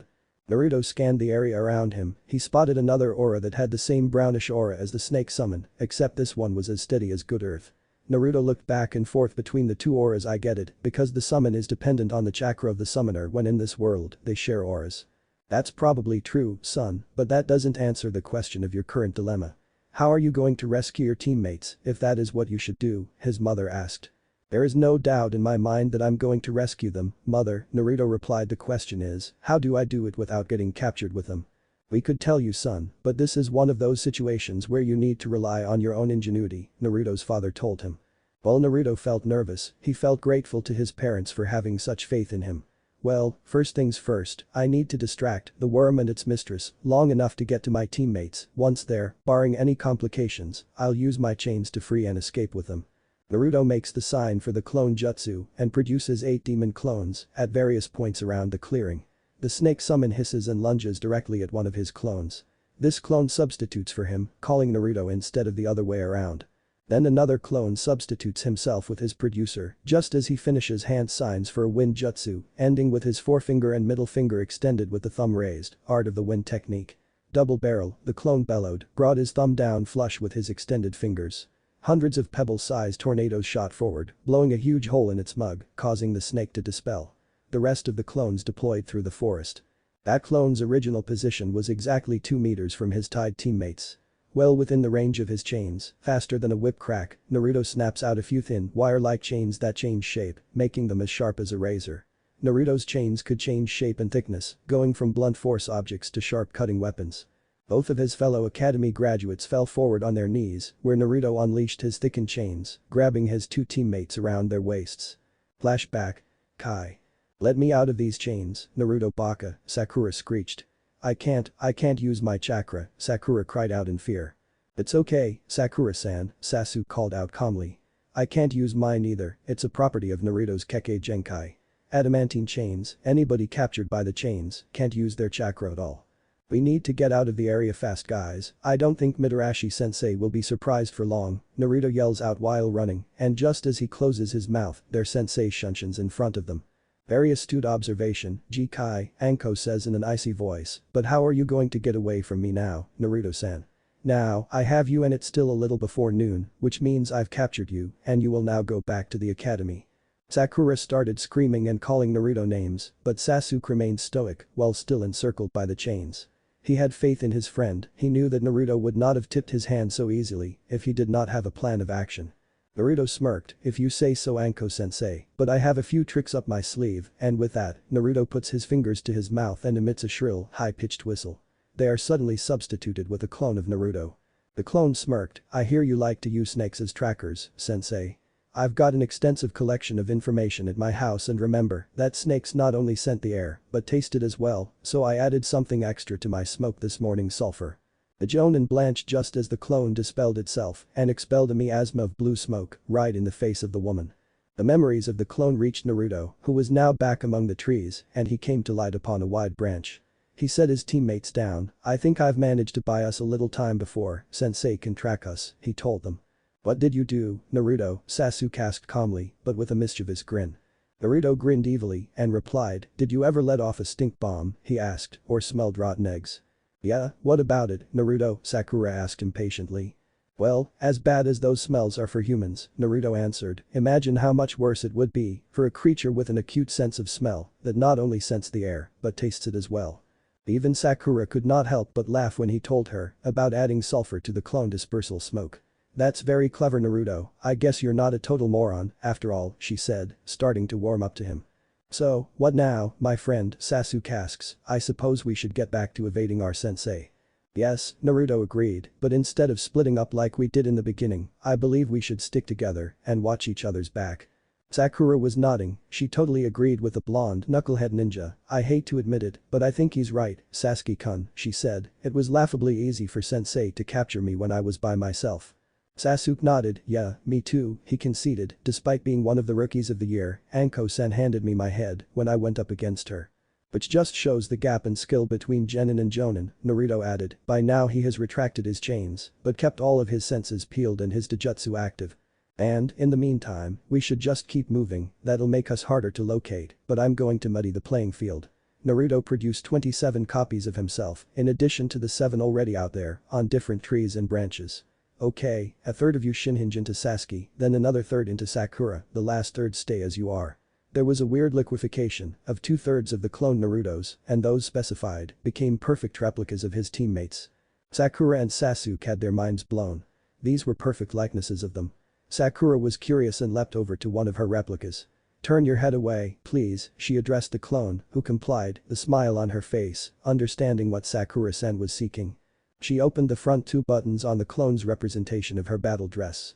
Inside, she encountered a bra that was a different color and a different type than the one she currently wore, leading her to sigh a little in relief, then lifted one cup and examined the breast beneath, she let out a bigger sigh of relief. Then after closing it back up, Sakura leapt back to their branch with her teammates.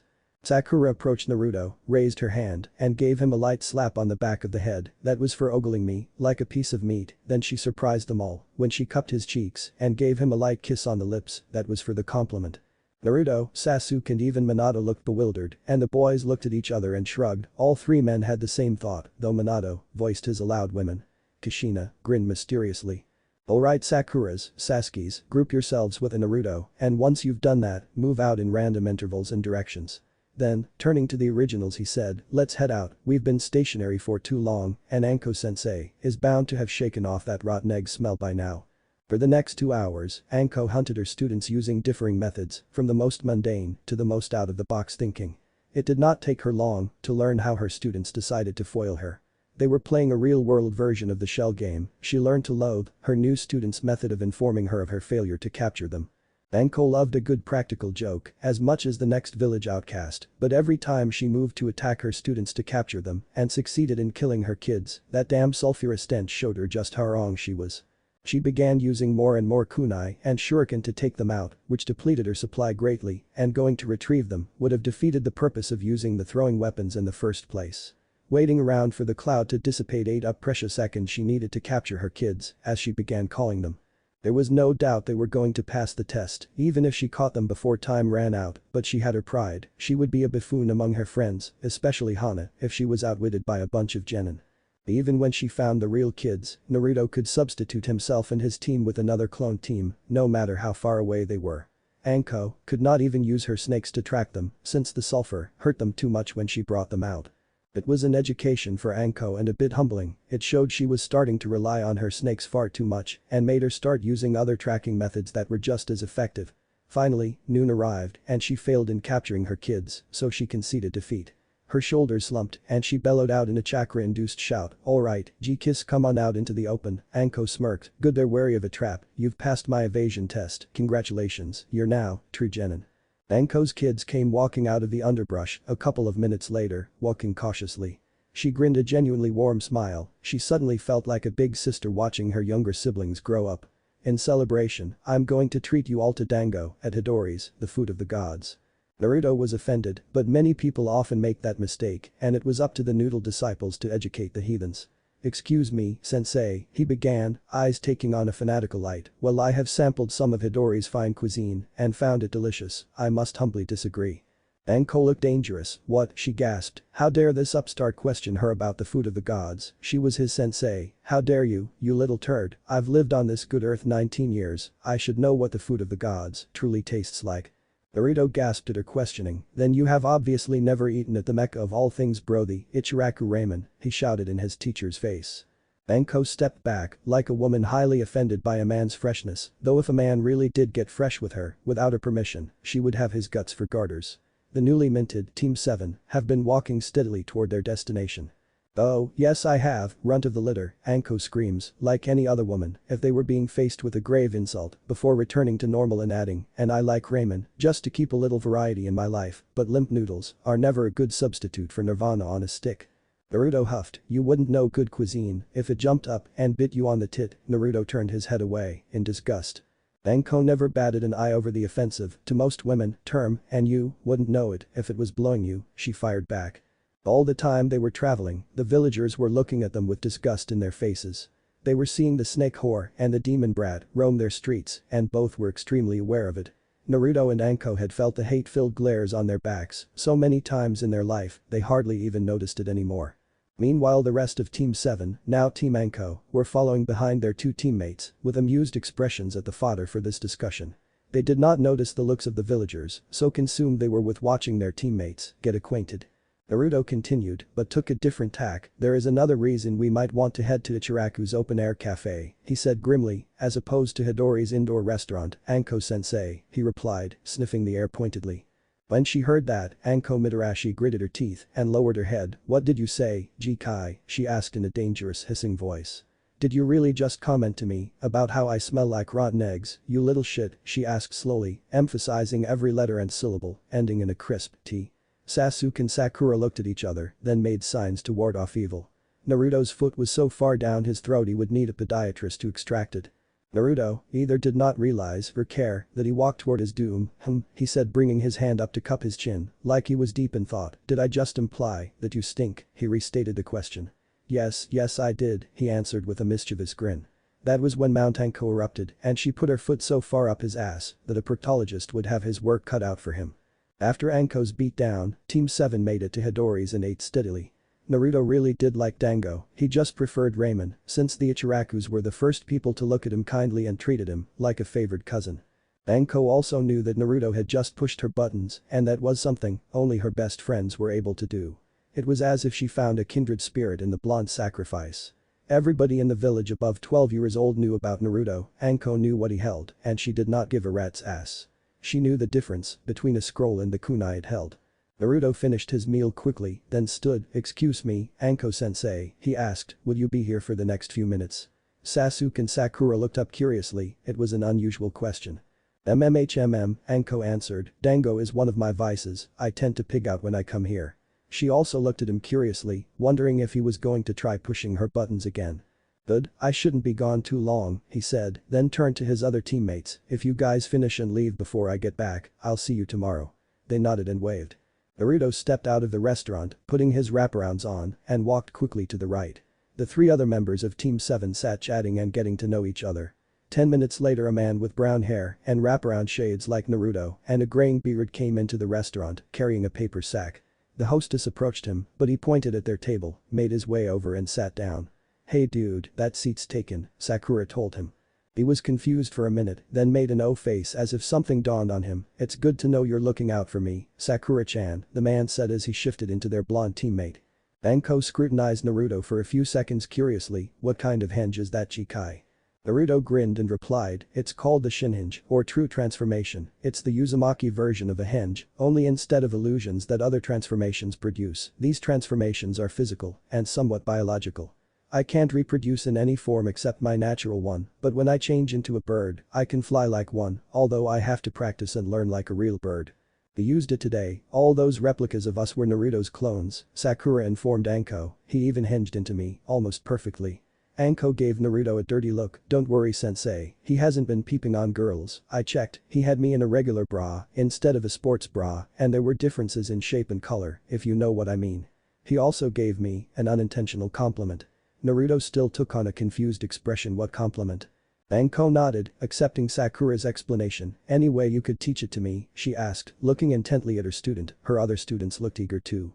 "Sure, but you have to meet all of the following requirements," Naruto told them. "Okay," she accepted.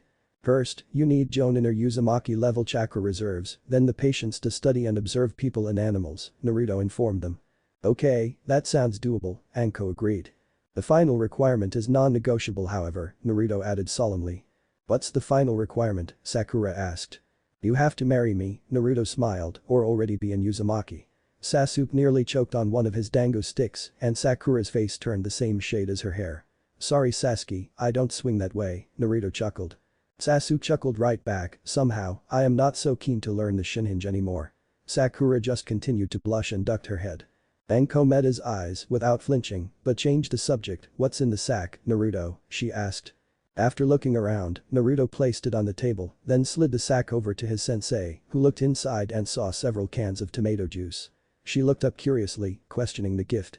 "It's for the smell of sulfur, sensei," she tensed, but he went on quickly, "Before you say anything it's not a dig.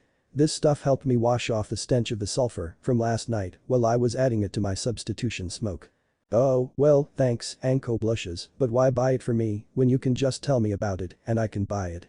"Because we're family," Naruto replied while activating his 3 eyes, family without blood. What if Naruto has his parents sealed in him? End here and thanks for watching my video till the end.